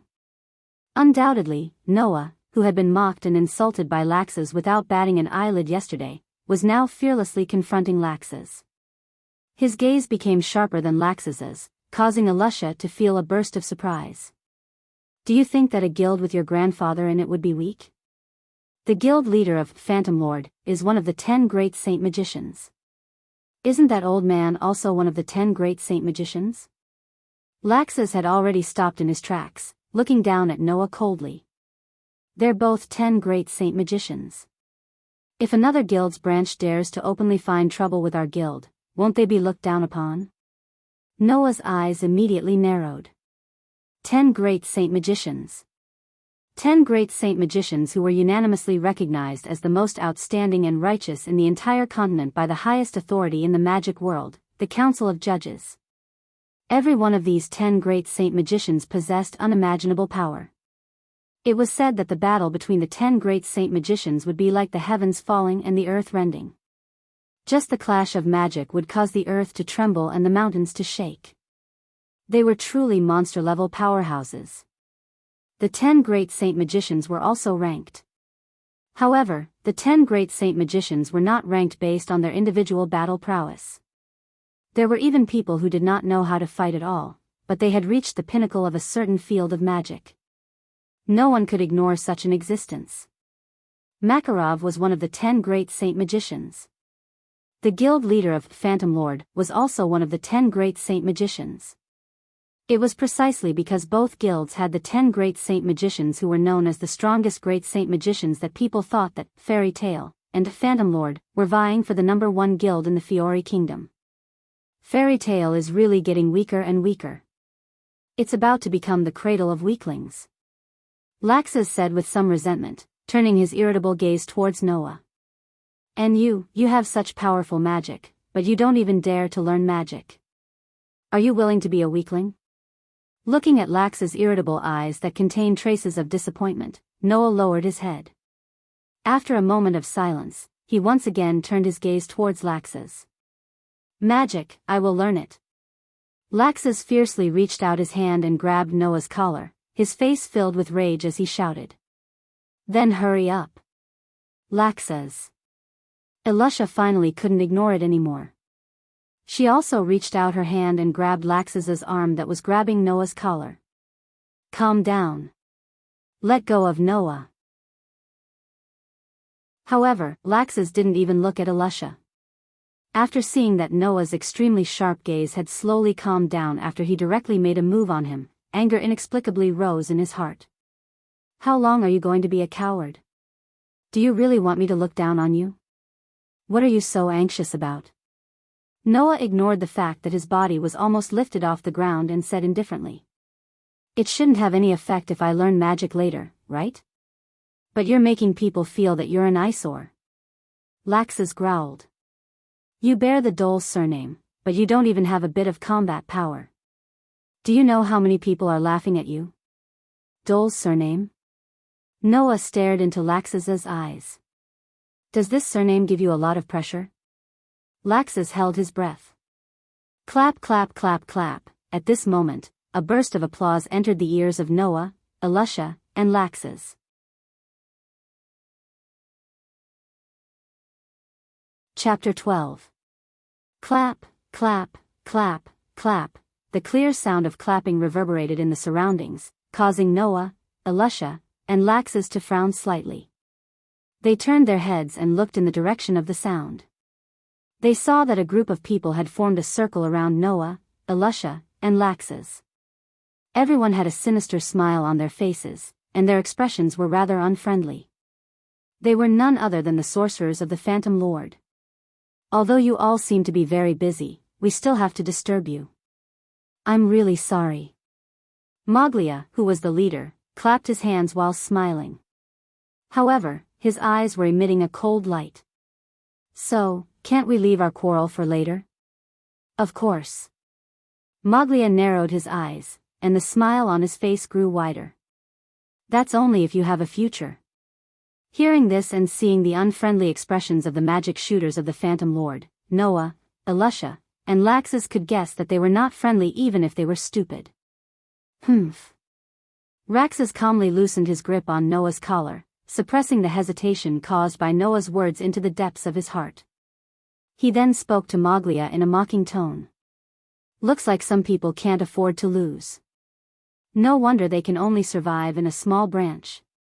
The smile on Moglia's face stiffened, and his expression gradually became restrained. However, his eyes became colder and colder. You can still maintain your composure in this situation. You really are Makarov's grandson. What Makarov's grandson? Laxus's face showed a trace of ruthlessness. The only one here is me, Laxus, not Makarov's grandson. That kind of thing doesn't matter. Moglia waved his hand impatiently. It doesn't matter if you're Makarov's grandson or not. As long as you're a member of Fairy Tail, it's fine. Noah, who was tidying his collar, slightly paused and raised his head. In other words, Phantom Lord really wants to go against Fairy Tail? I don't know if Phantom Lord is trying to make things difficult for Fairy Tail. Morgoria sneered. I only know that I don't like you guys very much. Do you want to start a war between the two guilds? Elusha's face was full of vigilance. Didn't you say that this wasn't a wise choice? Then let me tell you what the truly wise choice is. Moglia took a step forward and said. For you guys, kneeling down and apologizing is the wisest choice. Hearing this, not only did Laxus laugh, but even Noah and Elusha's expressions began to turn cold. Kneel down and apologize? Laxus looked around at all the magic shooters of Phantom Lord, then fixed his gaze on Moglia. Sorry, but unlike you guys, I won't give you the chance to kneel down and apologize. As soon as he finished speaking, Laxus's figure instantly disappeared from where he was standing. Amidst the sound of something breaking through the air, an afterimage wrapped in golden lightning suddenly flashed in front of Moglia. At almost the same time, a fist carrying a golden arc of lightning was imprinted in Moglia's vision. Ha! Looking at the fist carrying a violent arc of lightning that was blasting towards his face, Moglia's pupils fiercely shrank. He roared, and his body suddenly surged with a golden current. Bang! Following the sound of a huge collision, a circle of wind swept out from the center of the collision. The golden electric current also spread out in all directions, causing the surrounding Phantom Lord's magic shooters to cry out in alarm as they retreated in panic. Noah and Elusha were closer to the center of the collision, but their reaction was faster than the magic shooters of Phantom Lord. The moment the collision sounded, they immediately retreated to a place where the current could not reach before stopping. At the center of the collision, Laxus, whose body was flashing with golden arcs of lightning, looked at Moglia, whose body was also flowing with a golden current, and his face slightly darkened. You already knew that I was in this mission, right? Lightning magic wasn't very rare. On the contrary, elemental magic with specific attributes was very common, and magic shooters who could use lightning magic were also very common.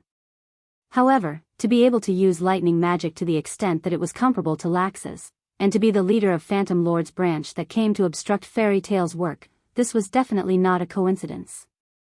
In other words, Phantom Lord already knew that Raxus would be involved in this mission. Therefore, in order to deal with Raxus, he sent Moglia, who was also proficient in lightning magic, to lead the team. The other party had long wanted to deal with Fairy Tail. Thinking of this, Laxus's face became somewhat heavy. On the other side, looking at Laxus, whose body was still flashing with golden arcs of lightning and extraordinary magic, Moglia's face turned ugly. Lax's guess was indeed correct. Moglia's appearance was specifically to deal with Laxus. However, Moglia originally thought that dealing with a 15-year-old brat would not be too difficult, even if it was not easy. He did not expect that after exchanging a blow with him, not only did he not fall into a disadvantageous position, but he also did not seem to be using his full strength. How could he lose to a 15-year-old brat? Don't joke around. Moglia let out a roar of jealousy and unwillingness, and roared at the surrounding magic shooters of Phantom Lord. Kill them all.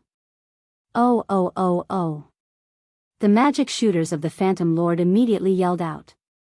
They did not care that the other party was only 3 underage children. They swarmed forward and attacked as a group. Their targets naturally included Noah and Elusha. A bunch of trash. Laxus slowly clenched his fist, and magic power and lightning suddenly burst out from Laxus's body. Die! With a furious roar, Laxus transformed into a golden bolt of lightning and charged straight at the sorcerers of Phantom Lord who were besieging him. Stop him for me. Seeing Laxus's actions, Moglia immediately shouted in a deep voice, and ordered a group of people to surround and attack Laxus, while casting a fierce gaze at Noah and Elusha in the distance. The rest of you, deal with those 2 brats for me. Following Moglia's shout, 3 of the weaker magic shooters of Phantom Lord who were surrounding Laxus, and were afraid of Laxus, were immediately overjoyed, and immediately rushed towards Noah and Elusha. Back off. Elusha, who knew that Noah didn't know how to use magic, shouted at Noah in a low voice, and immediately stood in front of Noah without fear. Her cold gaze shot towards the three magic shooters who were charging towards her, and her body curled up with traces of magic power. Change equipment. Magic power like a stream of air converged towards Alusha's small hand, causing Alusha's hand to suddenly flash with light. When the light faded away, a knight's sword with a wing-shaped guard appeared in Alusha's hand.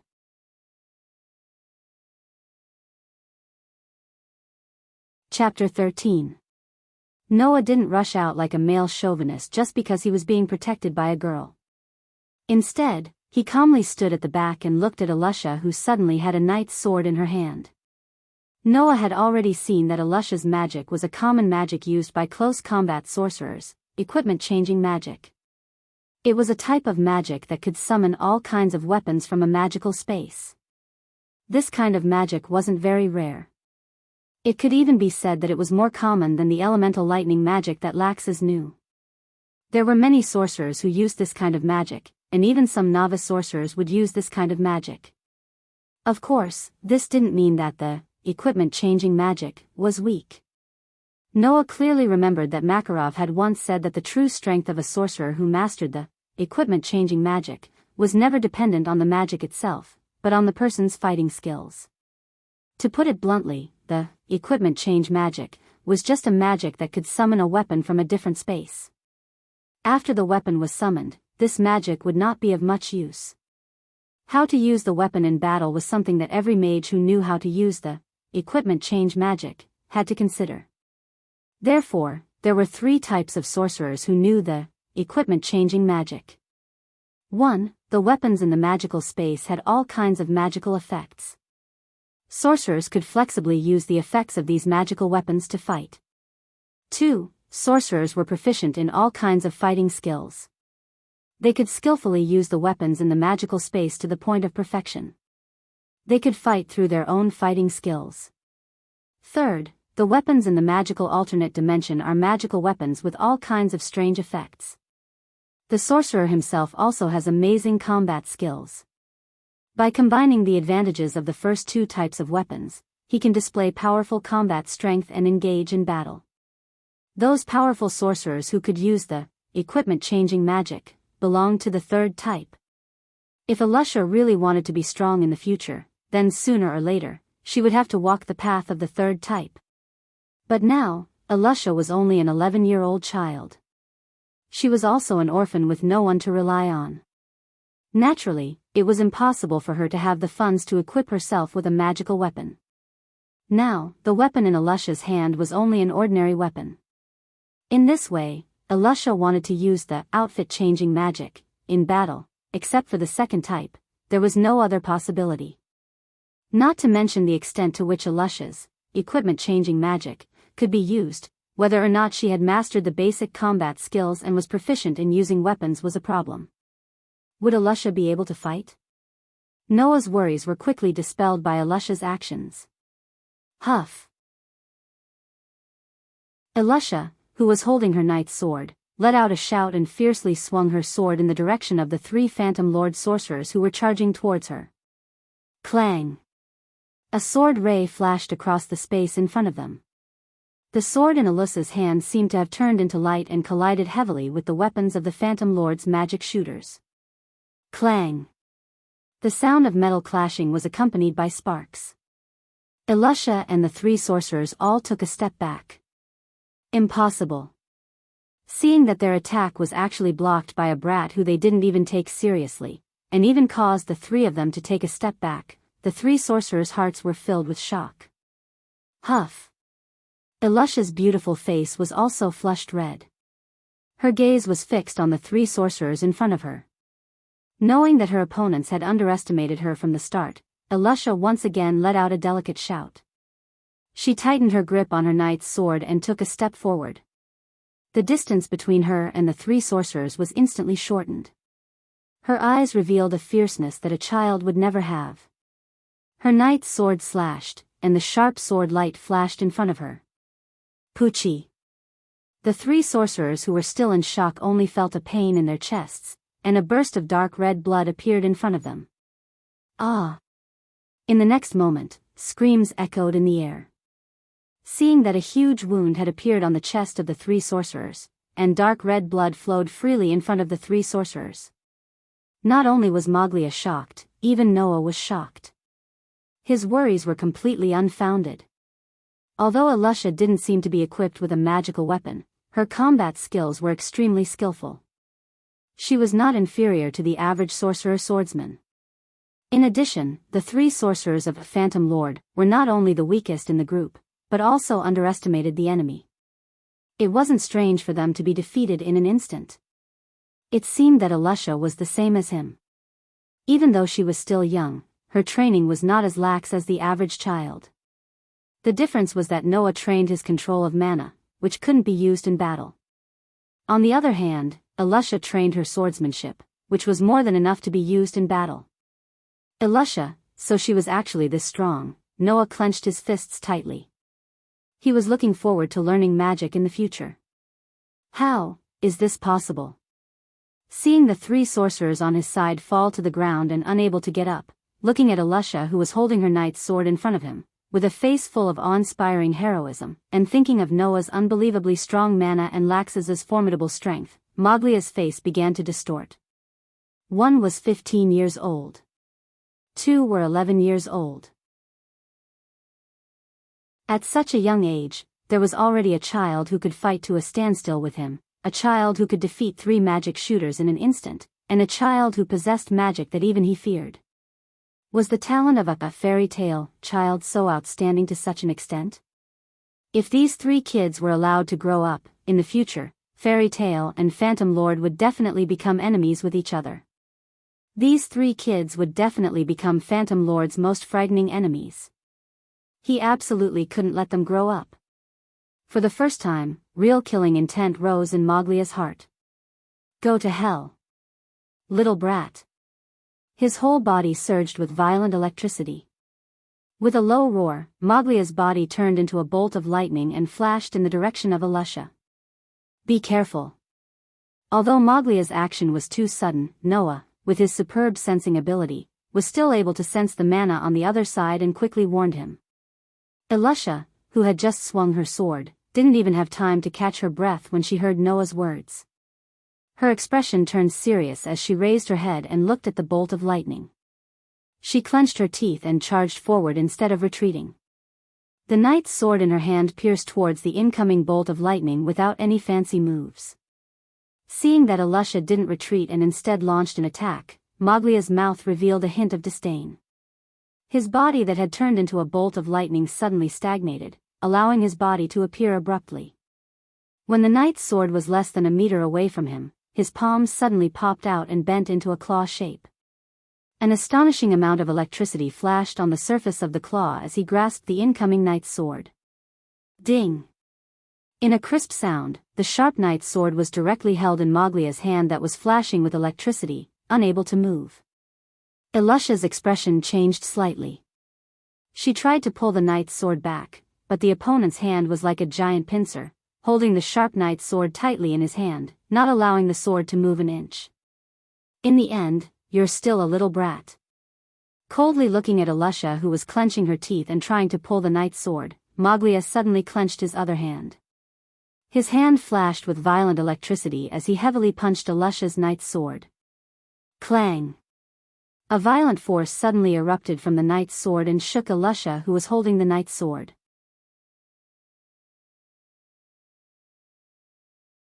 Chapter 14. Clang! Amid the extremely loud sound of steel colliding, Alusha's petite body retreated violently, her feet grinding out a long gully on the ground.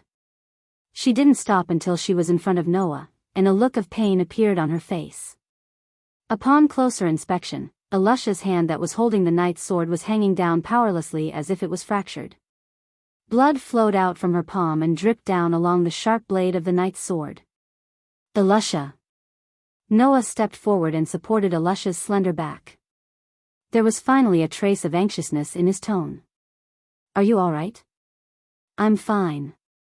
Alusha gritted her teeth and straightened her body. Her gaze was still locked onto Mowgli's sinister face. She took a deep breath and pointed her knight's sword at Mowgli from afar.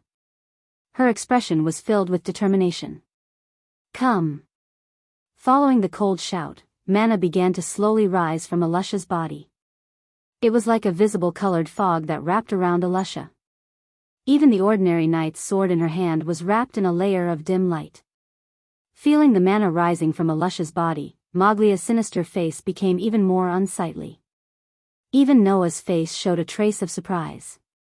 The mana rising from Alusha's body wasn't very strong. At least, compared to Noah's, it was worlds apart. It was also far from Laxus's, but it was enough to match a mature magic shooter's. An 11-year-old little girl's strength was comparable to a mature magic shooter's.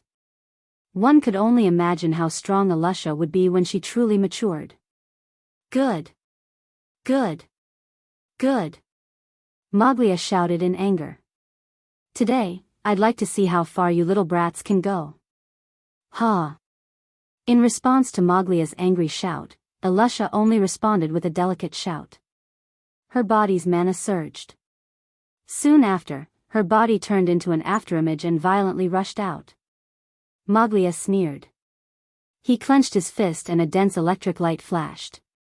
It flowed on Moglia's huge fist like a glove made of thunder and lightning, flashing extremely violently. At the same time, the knight's sword in his hand flashed like lightning. He suddenly raised the knight's sword in his hand and ferociously chopped down at Moglia's head. Looking at the knight's sword that suddenly chopped down, Moglia's fist that was suffused with electric light also fiercely struck out. The fist's shadows flew and filled Alusha's vision. Clang, clang, clang, clang. In the blink of an eye, several fist shadows directly smashed onto the knight's sword. Every time a fist shadow landed on the knight's sword, there would be an intense sound of metal colliding in the air. Moreover, the mana shrouding the knight's sword would also weaken a little, and its strength would also decrease by several folds. Just like this, in a short moment, dozens of fist shadows smashed onto the knight's sword, causing the mana and strength flowing on the knight's sword to be directly shaken away. This caused Alusha's full-strength attack to become weak and self-defeating. There was no threat to speak of. I'll let you see, a brat like you definitely can't have the strength of a truly powerful magic shooter. Moglia sneered. His clenched fist directly opened, and his hand that was flashing with electric light once again forcefully grabbed onto the knight's sword. With a forceful tug, he pulled Alusha's petite body over. Before Alusha could react, Moglia's body suddenly leaned forward. His other hand that was flashing with electric light clenched into a fist, and with a ferocious force and a sonic boom that caused the air to fluctuate, he heavily smashed towards Alusha's body. Looking at the momentum of this fist, if it really landed on Alusha's body, even if Alusha was wearing armor, she would still end up seriously injured and unconscious. Alusha's eyes slowly widened. A shadow of death suddenly emerged from Alusha's heart and shrouded Alusha's heart. Pung. Poochie. In this space, a muffled sound and the sound of spitting out blood sounded at the same time. The muffled sound was continuous and reverberated in the air like an echo, and it was accompanied by the thick sound of electric current that didn't disperse for a long time. The sound of spitting out blood brought along with it dark red blood that sprayed into the sky. Following that, it dripped bit by bit onto the ground, forming a small pool of blood. As for Moglia, who caused all of this, his expression changed drastically as he looked at the small figure in front of him. Alusha held the knight's sword in her hand and half knelt on the ground. She raised her head and stared blankly in front of her, her eyes full of waves. She saw that a small figure had unknowingly inserted between Alusha and Moglia. It stood in front of Alusha with its back facing Alusha. On the figure's left shoulder, Moglia's fist that was flashing with electric light still landed on it, charring the skin there. However, the owner of the figure also reached out a hand and tightly grasped the fist that landed on his left shoulder. Ignoring the electric light that was still flashing on it, he raised his head. In the next moment, a face with traces of blood at the corner of his mouth and dark eyes that were as deep as the stars was imprinted in Moglia's eyes. Impressively, it was Noah. Noah suddenly stepped forward and helped Alusha take a blow from Moglia. Brat. Even Moglia couldn't help but cry out at this moment. Do you want to die? Die? With traces of blood at the corner of his mouth, undoubtedly, he suffered an extremely heavy blow. His left shoulder was still suffering from the electric shock from Moglia's fist. Even his hand that was clenched on that fist emitted a burnt smell from the electric shock. However, Noah's face didn't show any signs of pain. He stared at Moglia and grinned. "Isn't this what you want? Do you really want to die?" Moglia was angered by Noah's smile. "What can a brat like you who doesn't know magic do?" "I really don't know magic." Noah's eyes sharpened as he suddenly raised his small fist. "But I'm not so bad that I don't even know how to smash my fist into the face in front of me." After saying this, Noah grabbed Moglia's arm that landed on his left shoulder. Imitating Moglia's action, he pulled forcefully pulled the panicked and unprepared Moglia in front of him. Pung! Immediately, a small but abnormally powerful blow landed heavily on Moglia's face. "Ah!" Moglia screamed as his body fell. He covered his face and rolled on the ground without a care for his image. "Pa!" Noah's body went limp as he knelt on the ground on one knee. He covered his left shoulder and left arm that were charred by the electric shock. His small face finally showed signs of pain. As he covered his left shoulder and left arm, the hand that had just punched Moglia was still dripping with blood. This proved that Noah had used a lot of strength in that punch. "Noah! Noah!" Elisha came back to her senses and hurriedly went forward to support Noah, whose face was full of pain. For the first time, panic appeared on her delicate face. Are you okay?"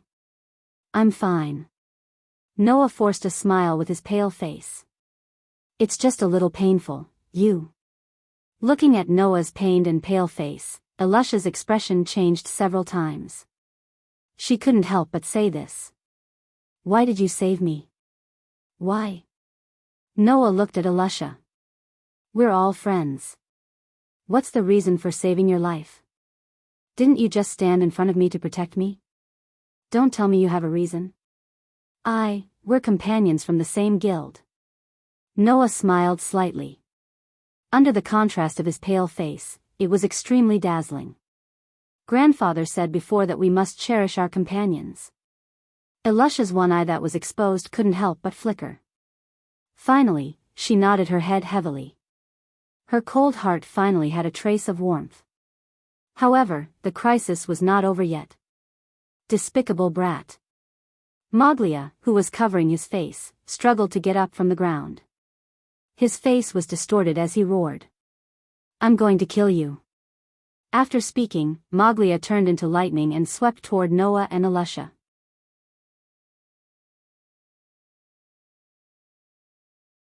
Chapter 15. Moglia, who had turned into a bolt of lightning, dashed towards Noah and Elisha who were kneeling on the ground. Noah and Elisha's expressions changed at the same time. They wanted to dodge, but Noah's injuries were not light at all. Even if he wanted to get up, it would take a lot of time. There was no way he could make it in time. Looking at Noah, who was sweating profusely and struggling to get up, Elisha gritted her teeth and leaped in front of Noah without hesitation. She raised the knight's sword in her hand and pointed it towards the bolt of lightning. Just as Moglia, who had transformed into a bolt of lightning, was about to reach Noah and Elisha, another bolt of lightning suddenly flashed from the side. With a sharp sound, it fiercely collided with Moglia's body. Dong! Like an explosion, a violent shockwave shook the two bolts of lightning that collided with each other. The shockwave spread out and swept in all directions, setting off thick smoke and strands of electric current that wandered back and forth aimlessly. "Get down!" Noah hurriedly pulled Elisha, who was blocking in front of him, over and pressed her down with force. Together, they lay on the ground. The shockwave wreaked havoc over the heads of the man and woman lying on the ground. The electric current that wandered back and forth also scattered in all directions. The shockwave didn't hit Noah and Elisha who were lying on the ground in time.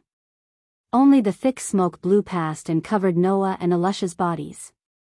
After an unknown amount of time, the shockwave, the wanton electric current, and the thick smoke gradually disappeared. Noah and Elisha, who were lying on the ground, slowly raised their heads and looked forward. They saw that Moglia, whose face was filled with murderous intent, was now like a chicken that had lost its ability to resist. A strong and powerful hand was choking his neck and lifting him in the air. His legs couldn't help but kick as his face gradually turned purple. The one who was choking Moglia's neck and lifting Moglia in the air was Lax's, whose body was flashing with golden electric arcs. Heh! Lax's first glanced at Noah and Alusha, who were lying not far away, then turned his gaze towards Moglia, who was struggling in pain. He sneered out loud, but his eyes became colder and colder. "Sorry to trouble you to take care of my two brats. You." Morgalia felt that it was getting more and more difficult for him to breathe. His chest started to hurt as he hugged Lax's hand that was strangling his neck. "You. How did you? Are you wondering why I can help?" Lax's had an unrestrained expression on his face. "You want to stop me? Shouldn't you find a few more important people?" Hearing this, Noah, Alusha, and Moglia suddenly woke up and turned their heads at the same time to look at their surroundings. Just as the three of them expected after hearing Lax's words, the surrounding magic shooters from the Phantom Lord, who had besieged Lax's, were now lying on the ground with light smoke and traces of electric arcs all over their bodies. They let out messy and subtle cries, obviously unable to stand up. "You." Moglia's eyes widened as he looked at Lax's, who was laughing maniacally with an expression of disbelief. Although these magic shooters from the Phantom Lord were not stronger than Moglia, and they were all magic shooters from the Phantom Lord branch, they were still stronger than some ordinary magic shooters. If one or two of such magic shooters went up against Moglia, they would only be looking for trouble. Moglia could easily deal with 3 or 4 of them, but if 10 of them went up against him together, even Moglia would start to struggle. If all 30 of them went up against him together, even Moglia wouldn't dare to say that he could win. However, Lax's won, and it seemed that he did not even suffer a single injury. How is this possible? Could it be that this Lax's was still hiding his strength? Doesn't that mean that he is much stronger than me? But isn't he only 15 years old? How can he be so much stronger than me at 15 years old? What a terrifying person. Moglia finally felt fear. So strong. Alusha stared blankly at the magic shooters from Phantom Lord, who were wailing on the ground. The way she looked at Lax's also changed. Is this the true strength of the president's grandson? Alusha estimated that if she were to go against Lax's now, she was afraid that she would not even be able to withstand a single blow. Lax's is really too strong. It was no wonder that when Makarov announced the executors of the mission and mentioned that Lax's would also be participating, the magic shooters in the Fairy Tale Guild were collectively clamoring and were no longer worried that there would be any problems with this mission. Are all the magic shooters in Fairy Tale of this level? Alusha completely overturned her original impression of Fairy Tale in her heart and began to take Fairy Tale seriously. Only Noah was holding his injured left shoulder and left arm. Looking at Lax's, who was flashing with electricity, his expression gradually became dignified. From the beginning, Noah had sensed that Lax's magic was a little special, as if it was hiding something. Now, looking at the electric arcs flashing on Lax's body, Noah was sure that this lightning was different from the lightning that Lax's had used before. There must be another power hidden in Lax's body. Moreover, this power was very strong. It was by relying on this power that Lax's was able to defeat the magic shooters of Phantom Lord and take down Moglia in an instant. Otherwise, based on the strength that Lax's had originally displayed, he would at most be on the same level as Moglia. What exactly was hidden in Lax's body? While Noah was deep in thought, Lax's looked at the terrified Moglia and laughed sinisterly. "Then, it's your turn next." "No. Wait." Moglia was just about to beg for mercy when a burst of violent electricity flowed mercilessly into his body from the arm that was choking his neck, continuously attacking him. "Ah!" A blood-curdling scream echoed in the surroundings. Pung!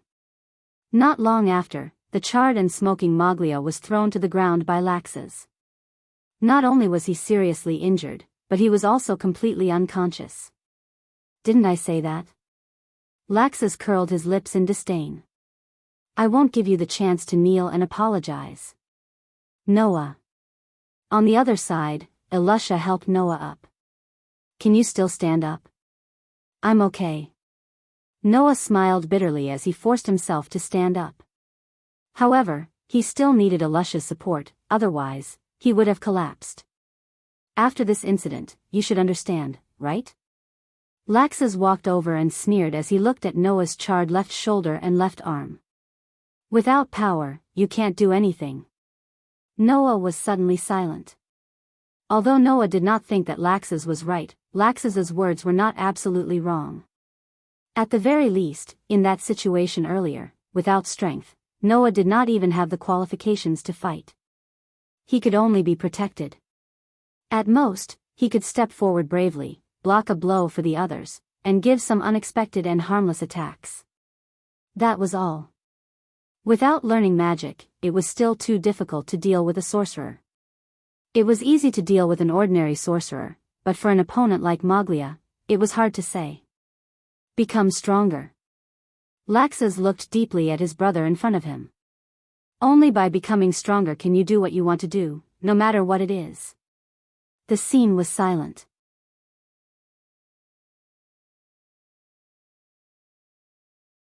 Chapter 16. Magnolia. In a room on the top floor of the Fairy Tale Guild, Makarov looked at Noah, who was lying on the bed, gritting his teeth as he endured the pain. His expression did not change in the slightest, but his eyes, which were full of wrinkles, had an undetectable anxiety. Polyusia, are you still not done? Makarov was speaking to an old woman who was standing beside Noah's bed, helping Noah's left shoulder and left arm to bandage. Shut up and watch. The old woman named Polyusia's expression did not change as she continued with the work at hand and responded with a sarcastic tone. If you make any more noise, I'm going back.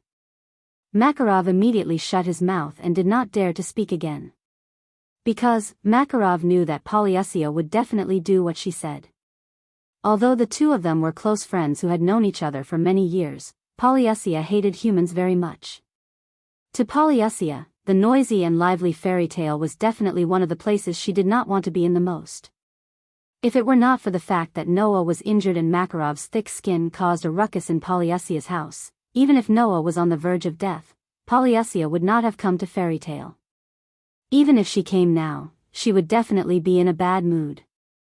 If he continued to provoke Polyusia, Makarov knew that Polyusia would definitely leave without another word. Perhaps it was because she really could not bear to see Makarov's secretly anxious appearance. Polyusia sighed. You're already so old, yet you're still so impatient. Although your grandson's injury can't be considered light, it didn't hurt his bones. With the help of healing magic, he'll be able to recover in less than 3 days. Why are you so anxious? Really? Makarov heaved a sigh of relief. That's great. Thank you, Granny. Noah, who was lying on the bed, also hurriedly expressed his gratitude. I've really troubled you. Don't misunderstand, I just couldn't stand that old man's shameless torture. Polyusia helped Noah with the bandage expressionlessly and then got up without any reluctance. If it wasn't for this, I would definitely not come to this place filled with hateful humans. Hearing this, not only did Noah bitterly laugh, but even Makarov was helpless. Anyway, thank you. Don't say any more useless words. Polyusia turned around and walked out. If you really want to thank me, then don't look for me in this place. Leaving these words, Polyusia directly slammed the door and left. Anyone could feel the displeasure in her heart. How old is she already, yet she still hates humans so much? Makarov curled his lips and looked in the direction of promise. Seeing Noah's relaxed expression and the bandaged left shoulder and left arm, his eyes were filled with regret. I'm sorry, Noah. If I knew this would happen, I wouldn't have let you go on this mission. Grandpa, what are you saying? Noah waved his uninjured arm nonchalantly. No one knew that Phantom Lord would suddenly appear, right? That's not your fault, Grandpa. Don't worry. Noah. Makarov clenched his fists, his old eyes showing traces of coldness. This debt, I'll get it back from Joseph sooner or later. And Laxus. The coldness in his eyes turned into anger. Makarov angrily shouted out. Before I left, I specifically ordered him to protect you, but in the end, you suffered such a serious injury. When we get back, I'll teach him a lesson. Brother Laxus?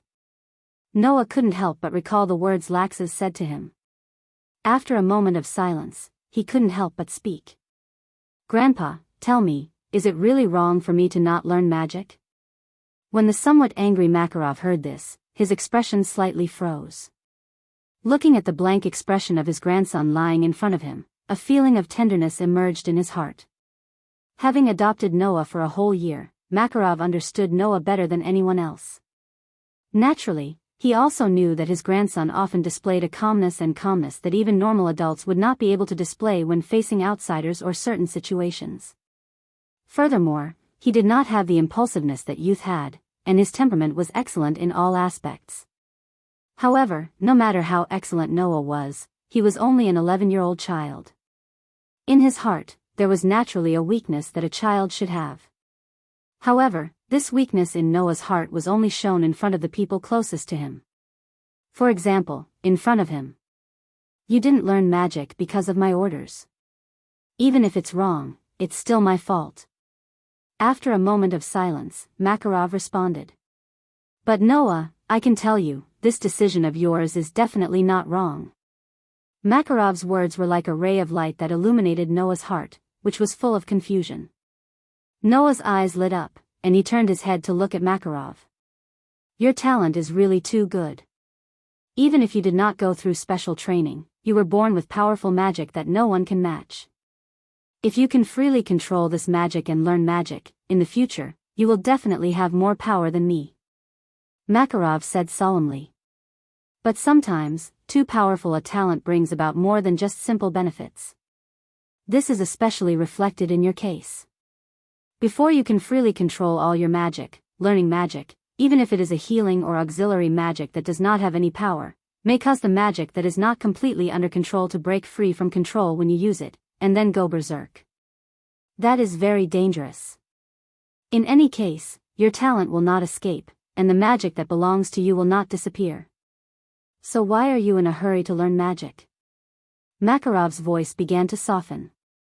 You are still young, and you have to work hard every day to control your magic. Sooner or later, this magic that belongs to you will be completely controlled by you, and you will be able to use it completely. When that time comes, it won't be too late to learn magic. And with the strength of your magic, once you learn magic, your power will definitely grow incomparably fast. Listening to Makarov's advice, the confusion in Noah's heart finally dissipated, but there were still some things that he could not let go of. I understand that, but this time, when we met the Phantom Lord, if I knew magic, I would be able to protect my companions, right? What are you talking about? Makarov grinned. I have already heard about what happened from Alusha. Didn't you protect Alusha very well? That's called protection? Noah frowned. I only blocked a blow for Alusha. You didn't let Phantom Lord's people hurt their own companions. That's protection. Makarov said as he gently patted Noah's thin shoulders and stared at Noah's face. If you really want to pursue power, then I will not force you. But I hope that you can choose the right way to obtain power. The right way to obtain power? Noah did not understand. Magic is not the only thing that counts as power. Makarov said meaningfully. Isn't Alusha the same? Other than training her magic, she is also training her swordsmanship at the same time, right? Noah immediately understood what Makarov meant, and his heart suddenly became clear. I believe that you will definitely be able to walk down the correct path of magic that belongs to you. Looking at Noah's gradually brightening expression, Makarov said with relief.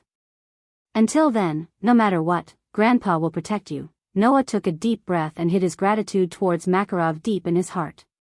He nodded heavily and looked out the window, his expression slowly becoming firm.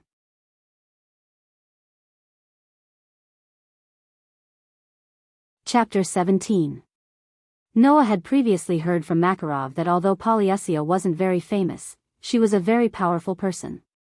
When he heard Makarov's words, Noah had thought that Polyusia's strength was on par with Makarov, who was one of the 10 great Saint Magi. Now, Noah understood that when Makarov said that Polyusia was a very powerful person, he wasn't referring to Polyusia's strength, but Polyusia's healing abilities. Undoubtedly, although Noah's injuries couldn't be considered serious, they definitely weren't light either.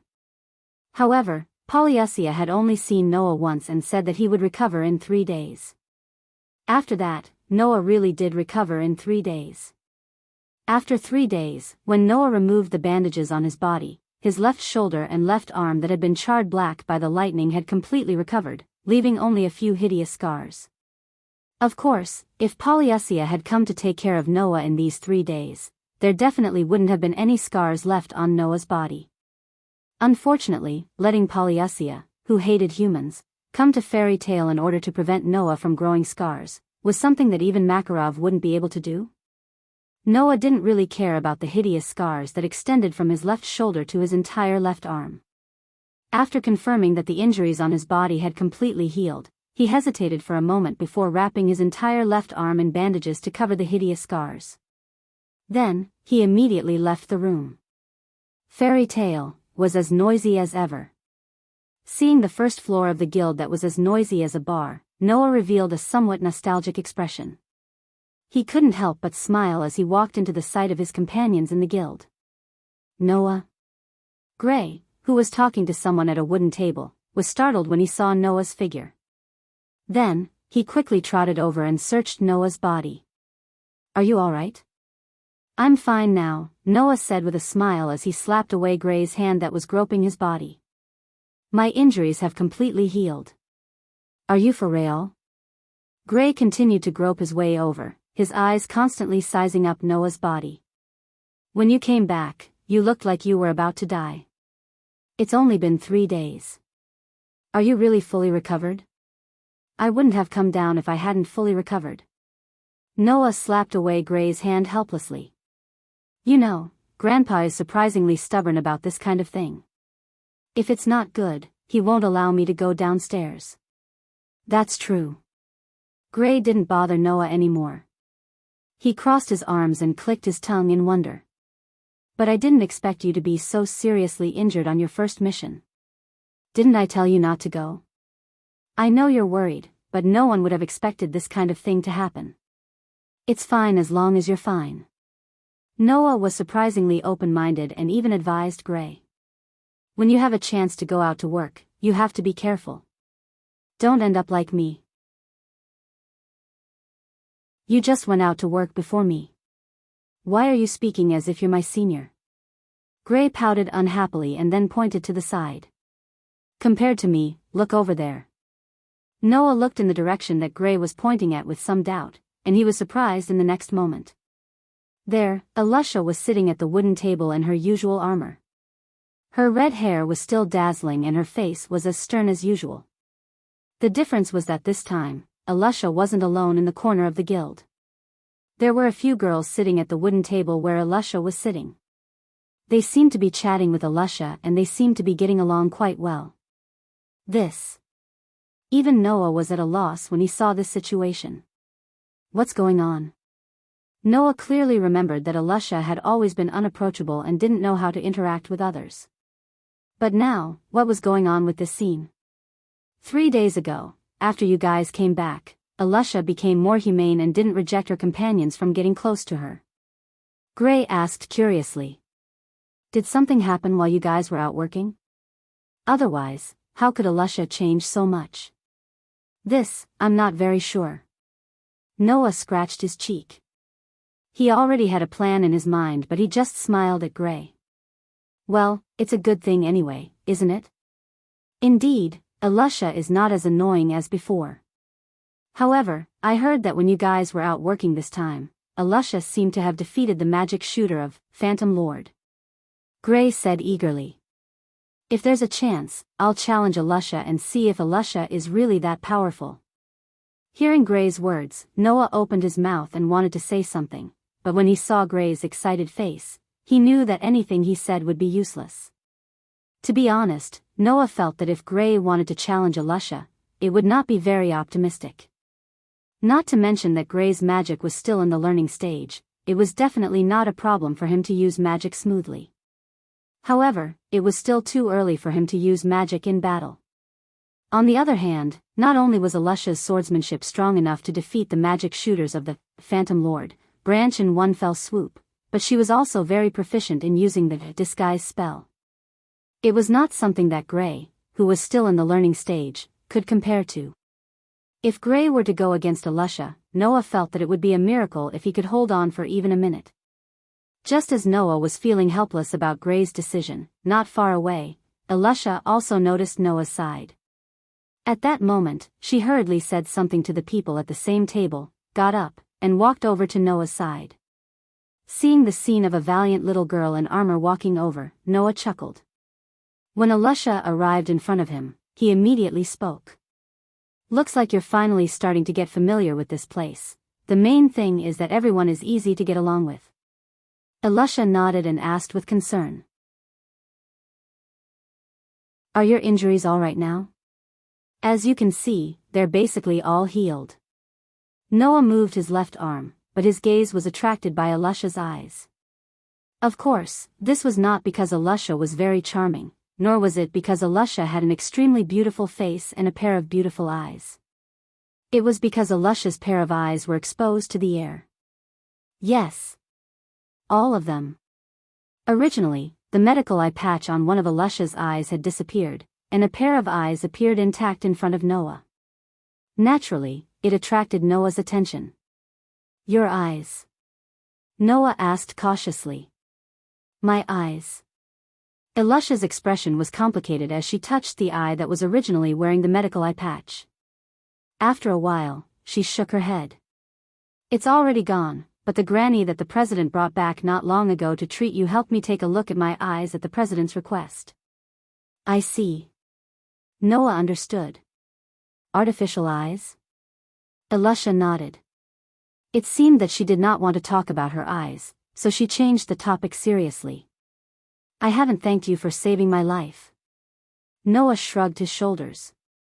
Just as he wanted to brush her off, his heart couldn't help but move. His gaze was burning as he looked at Alusha. If that's the case, there's something I want to ask of you. Can you come with me? No problem.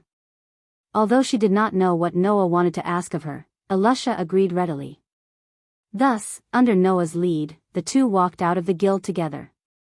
Seeing Noah and Alusha leave as if there was no one around, Gray, who was standing at the side, was stunned. After a long time, he roared. Are you ignoring me?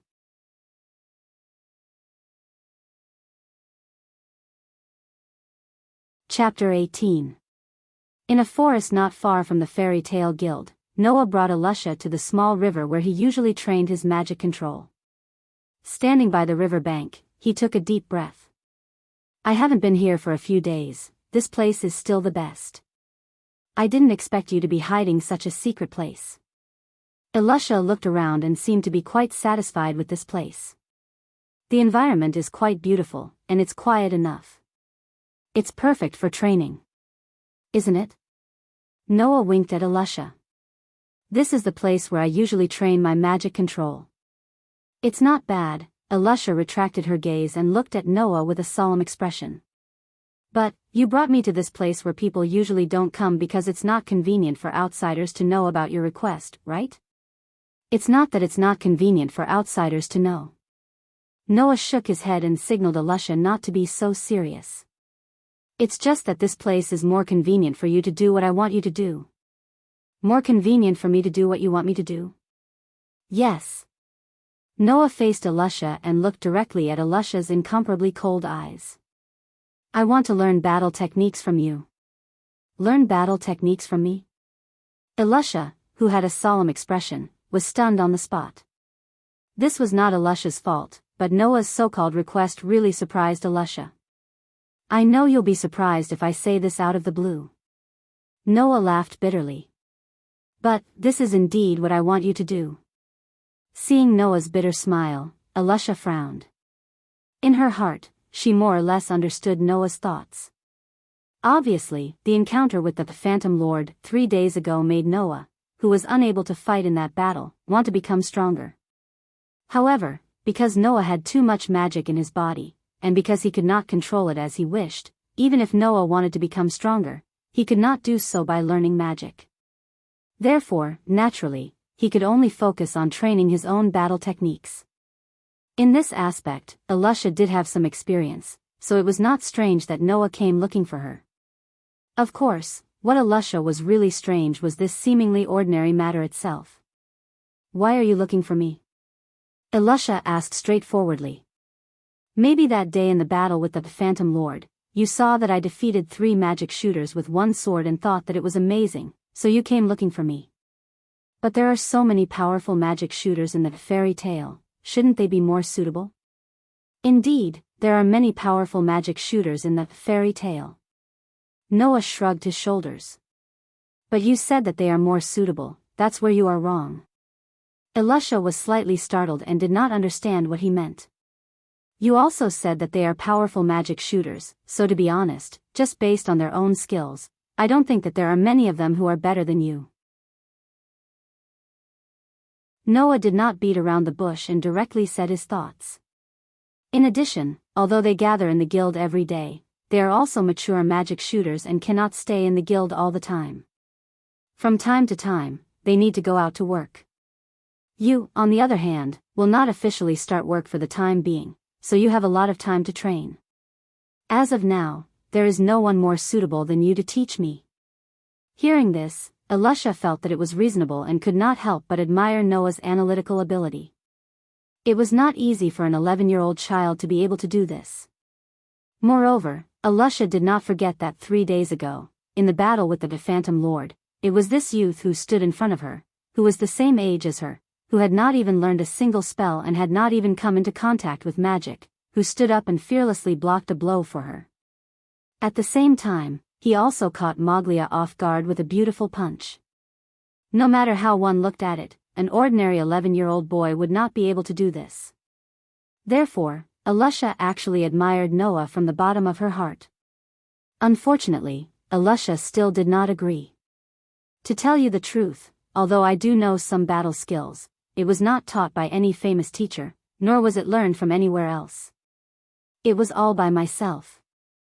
Elisha's face was tense as she stared at Noah. "Of course, I can't guarantee that these skills will be outstanding. I can't even guarantee that they will be effective and useful. Even so, are you okay with it?" Hearing Elisha's words, Noah did not show any signs of hesitation. Instead, he revealed a relaxed smile and said this. "Hearing this, I want to learn from you even more." Elisha was not surprised at all and stood rooted to the ground. "That day in the battle with the Phantom Lord, although I did not participate, I saw your moves clearly. You were able to instantly defeat 3 magic shooters from an official guild with a sword technique. Who can say that it is ineffective and useless?" Noah looked straight at Elisha and said calmly. "And since you were the one who figured out that sword technique, I can't find any reason not to learn from you." This. Elisha did not know whether to laugh or cry. "What? Do you have a problem?" Noah scratched his cheek. "If there's something that's troubling you, then just ignore what I said." "No, it's not like that. It's just that I didn't think that you would have such a high opinion of me." Elisha's expression also began to relax and she returned a smile. "Since that's the case, don't regret it in the future." The 11-year-old boy and girl looked at each other and smiled. Very tacitly, they reached out their hands and held each other's hands tightly against the backdrop of the small river. Noah only bid farewell to Elisha on the first floor of the guild when the sky turned dark. He returned to his room, exhausted. Even Noah did not expect that after he had just asked Elisha for a favor, Elisha did not delay any longer and immediately pulled him to train. This was not a big deal. After all, Noah also wanted to master some combat skills as soon as possible. He was not someone who was used to slacking off. Otherwise, he would not have continuously trained his control of mana year after year. Noah was also happy to see that Elisha was so proactive. However, now, Noah felt that he was too naive. Elisha herself had said that her combat skills were all figured out by herself. No one taught her, and she did not learn from other places. Naturally, she did not know how to teach others. Therefore, the only teaching method that Alusha could think of was to personally fight. Therefore, Noah was also trained by Alusha for an entire day. It would be strange if he was not tired. Looks like I have to strengthen my body more. Otherwise, I won't be able to get used to this kind of training. Noah muttered to himself as he pushed open the door to his room. However, this push also caused Noah's footsteps to stop. This was because on the bed in Noah's room, there was something that did not belong to him. A sword. A knight's sword with a half-curved, slightly curved, long, and dazzling as ice. Next to this rather dazzling knight's sword was a piece of paper. There were only 2 words written on it: do your best. Looking at the extremely stable handwriting that was as loose as an old pine tree, Noah did not need to think to know who left it behind. After all, wasn't that old man the one who suggested that he obtained strength from other aspects? Noah could not help but feel a scorching warmth in his heart. He stepped forward and carefully lifted the gorgeous knight's sword that was lying in front of him. He felt the sharpness of the sword and the extraordinary aura on it, and muttered, "Thank you, grandfather."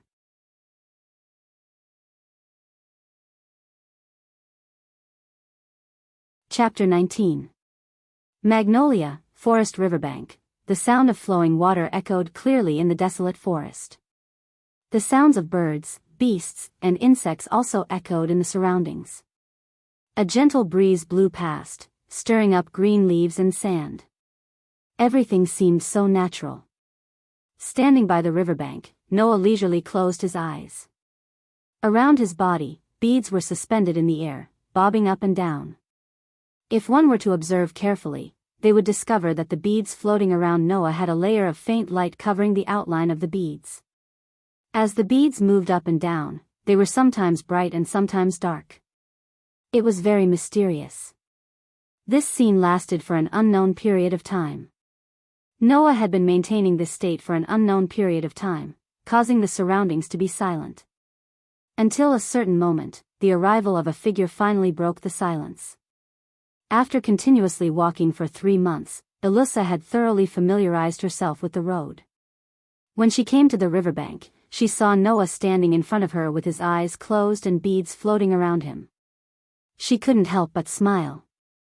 "You're still the same as before, much earlier than me," Noah, who had his eyes closed, gently curled his lips. With a thought, the beads floating around him floated to the ground as though they were being held by hands. When all the beads gently landed on the ground, Noah opened his eyes and turned around. "Can't help it. After all, you have to learn sword skills as soon as you arrive. If I don't do it earlier than you, I won't have the time to train my magic control." Although Noah had been training his sword skills with Alusha in this unknown secret base for the past 3 months in an attempt to gain some combat ability, Noah clearly knew where his true advantage lay. Magic power. The huge amount of magic power in his body that others couldn't reach was Noah's true strength. Naturally, it was impossible for Noah to give up his true strength in order to learn some swordsmanship techniques. Even if he had to train swordsmanship with Alyssa every day, Noah would still take a lot of time to continue training his magic power control. Learning sword skills would allow Noah to gain a certain degree of combat ability. Learning magic, with Noah's terrifyingly strong magic power, allowed him to become a powerhouse that even Makarov felt would surpass sooner or later. Coupled with the fact that the mainstream of this world was magic, all these factors told Noah that he couldn't put the cart before the horse. Therefore, Noah was still very good at arranging time for various aspects of training. In the past 3 months, not only had Noah's control over his mana improved significantly, but his swordsmanship had also improved significantly. Being diligent is a good thing. As expected of you, unlike Gray who only knows how to duel with me all day. If you have this kind of time, you might as well use it to train. In these 3 months, they had spent at least 12 hours a day together and improved together. This had already made Noah and Alusha the 2 people in fairy tale who understood each other the best. Naturally, they were also very clear about each other's improvement in strength. Therefore, Alusha didn't waste any more words. She stretched out her hand and the light of magic power blossomed in her hand, turning into a knight's sword and falling into Alusha's hand. Then, it's time for us to start today's training. Noah nodded and squatted down to pick up a sheathed knight's sword from the ground while smiling at Alusha.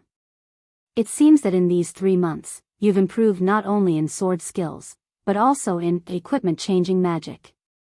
The speed at which you changed your equipment just now was almost twice as fast as before.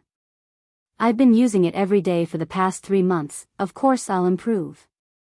Alusha pointed the knight's sword at Noah from afar. Her cold eyes began to rise with battle intent. Don't think that you're the only one who's improved other than your sword skills. Hearing Alusha's tit-for-tat words, Noah knew that Alusha was starting to get excited. He slowly withdrew his expression and put his hand on the hilt of his sword. Along with the clear sound of friction between the sword and the scabbard, Noah's right hand, which had the guild emblem of fairy tale on the back of his hand, pulled out the long sword that was as bright as ice and pointed the sharp sword tip at Alusa on the opposite side. Come. As soon as the voice fell, the 2 small figures facing each other disappeared at the same time. Clang. Almost at the same time, a loud and clear sound of steel clashing resounded in the middle of the field. A rather ferocious shockwave violently surged out, blowing away the rocks, dust, and fallen leaves within a few meters of the place where the sound of clashing resounded, clearing out a spacious and empty circle. Tightly holding the knight's sword in his hand, Noah raised his eyes and looked at the other knight's sword that was thrusting like a venomous snake. He took a light breath and swung the knight's sword in his hand. Ding! The tip of the incoming knight's sword hit the body of the knight's sword, but it was also heavily pressed back by the knight's sword. It was pressed into an extremely eye-catching and thrilling arc, and the tip of the sword almost reached Alusa's hand that was holding the sword hilt. As expected of a boy, your strength is not small. Suffering a small loss on the first contact, Alusha was not shocked but laughed instead. Her hand that was holding the sword tightened, and with a move, the knight's sword that was being pressed by Noah strangely turned. The sword tip created a burst of sparks on Noah's knight's sword. Then, it suddenly pierced out. Ha! Just as the knight's sword moved, Alusha let out a low shout. Suddenly, a burst of magic suddenly appeared on the sword. It was as if it turned into serpentine electric arcs, intersecting and flashing, creating a chi-chi sound. Seeing that Alusha actually directly used magic, Noah was shocked. Everyone in this world knew that magic was the fuel for using magic. Only people who had magic could use magic and fight. But in fact, other than being the fuel for using magic, to a certain extent, magic also had many other uses. Turning pure magic into power, some tools used magic as the source to work. Situations like this could be seen everywhere in this world. In addition, those who could use mana could also use pure mana to strengthen their own physical abilities to a certain extent. Alusha was like this now. Although using magic this way was definitely weaker than using the same amount of magic to use the same type of magic with the same strengthening effect, it was still better than nothing. At least, with the support of Alusha's magic, the natural disadvantage of men compared to women completely disappeared. In fact, in terms of strength, she even surpassed Noah. How despicable. Undoubtedly, you know that I can't use magic casually. Noah was a little embarrassed and angry as he retreated. He raised the knight's sword in his hand, and with a sharp gust of wind, he fiercely slashed at the long sword that was thrusting towards him. Clang! The knight's sword and the knight's sword collided in an instant. The powerful force acted on both of them at the same time. As a result, Noah took a step back again. It's not over yet. Looking at Noah, who held the knight's sword and involuntarily took a step back, Alusha let out a clear shout. She didn't have the slightest intention of holding back. The knight's sword once again thrusted out and heavily pierced the body of the knight's sword that Noah could only raise to block because of his retreat. Ding! After a clear sound, Noah only felt a vigorous force fiercely transmitted from the knight's sword in his hand. It turned into the most direct impact, shaking Noah's hand so much that he couldn't help but let go of the knight's sword in his hand. Hoo-hoo! The sharp knight's sword was directly shaken out of Noah's hand and spun in the air like a windmill. Gotcha. In the end, in a cracking sound, Noah's sword was stabbed into the ground not far away.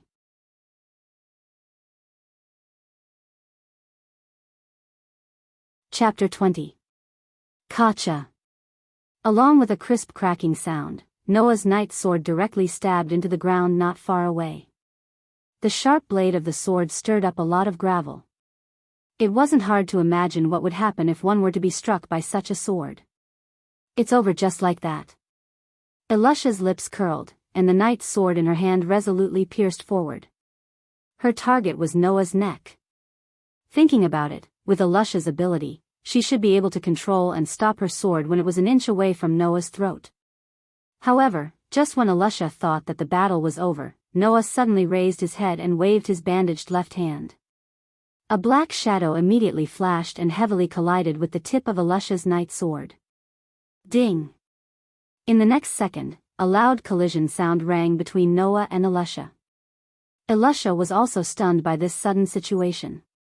Until a force transmitted from the knight's sword in her hand, causing Elisha to involuntarily take a step back, only then did she understand what happened. In Noah's other hand, there was actually another weapon that could be used. Scabbard. The scabbard that Noah had been holding in his other hand all this time.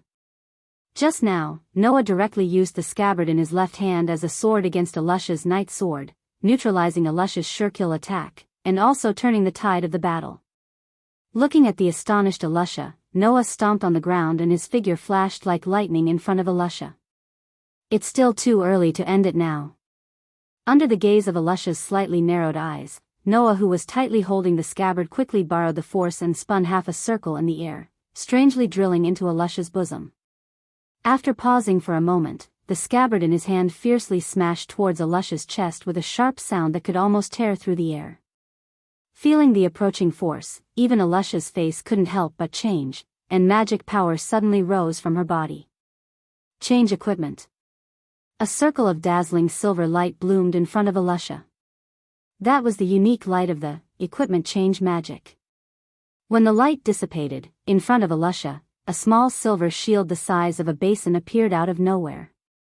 Seeing this, Noah couldn't help but be startled. Shield. Noah had already seen Elisha's equipment change magic many times in these 3 months. He had also seen all kinds of weapons that Elisha had hidden away, but this was the first time he saw Elisha use a shield. Did this mean that the battle situation for Elisha was so urgent that she had no choice but to use a shield? When this thought arose in his mind, Noah's movements didn't have the slightest hesitation. The force of the scabbard in his hand didn't decrease, but instead increased, and heavily smashed onto the silver shield. Bang! The sound of the impact was like an invisible ripple of force, spreading out from between Noah and Elisha. Elisha only felt that although the force that smashed onto the shield in front of her didn't injure her, the force of the impact was still there. It made Elisha, who was originally in the process of retreating, directly break her posture, and continuously retreat. After retreating nearly 20 steps, Elisha finally stabilized her body. However, at this time, Elisha didn't move anymore. Because, in front of Elisha, a figure had already appeared there. The tip of the scabbard in his hand stopped about an inch away from Elisha's throat, pointing at Elisha's throat. This scene, in the second when the knight's sword in Noah's hand was knocked away, also appeared in Elisha's imagination. Unfortunately, at that time, the figure in Elisha's imagination should have been changed. This is the real end. Noah laughed as the tip of the scabbard pointed at Elisha's throat, who hadn't completely reacted yet. Elisha, you underestimated your opponent. Elisha indeed underestimated her opponent. It wasn't that Elisha had been holding back, but, after knocking away the weapon in Noah's hand, Elisha thought that she had won, and naturally became a little careless. She didn't expect that Noah would actually use the scabbard to counterattack, and was caught off guard. If it wasn't because of this, with Elisha's reflexes in battle, this battle definitely wouldn't have ended so quickly, and Noah wouldn't have won so easily. Looking at the scabbard that stopped in front of her throat, Elisha helplessly lowered her arm, and a look of dissatisfaction appeared on her delicate face. You actually used the scabbard to counterattack, how cunning. Same here. Noah rolled his eyes, removed the scabbard, and walked towards his knight's sword that was stuck in the ground not far away. Didn't you also use magic and a shield? We're even now. In the past 3 months, Noah and Alusha had been dueling like this almost every day, but they had always purely used sword techniques to train their own sword skills. This time, Alusha used magic first, and decisively gained the upper hand. Noah unexpectedly used the scabbard to counterattack, and then Alusha used a shield. Compared to the previous duels that were more of a training exercise, today's duel was more like a real battle. Of course, Noah and Alusha were very satisfied to be able to seriously engage in a battle. But being serious was one thing, but only the two of them knew how much skill they had used in this battle. At least, Alusha knew that Noah could still use 2 methods in this battle. The first method was the magic that Noah was so proud of. In the past 3 months, not only did Noah train a set of sword skills that could make Alusha suffer when she was careless, but his control over magic had also improved a lot compared to 3 months ago. 3 months ago, Noah was already able to control the mana equivalent to that of dozens of magic shooters to activate the ritual lake. Now, the amount of mana that he could control at once was definitely not less than that. In the previous battle, if Noah had used his own magic to improve his physical abilities like Alusha, even if he did not use all of his magic and only used the amount that he could control, then the extent of improvement would be much greater than what Alusha could achieve, and the battle would be much more advantageous.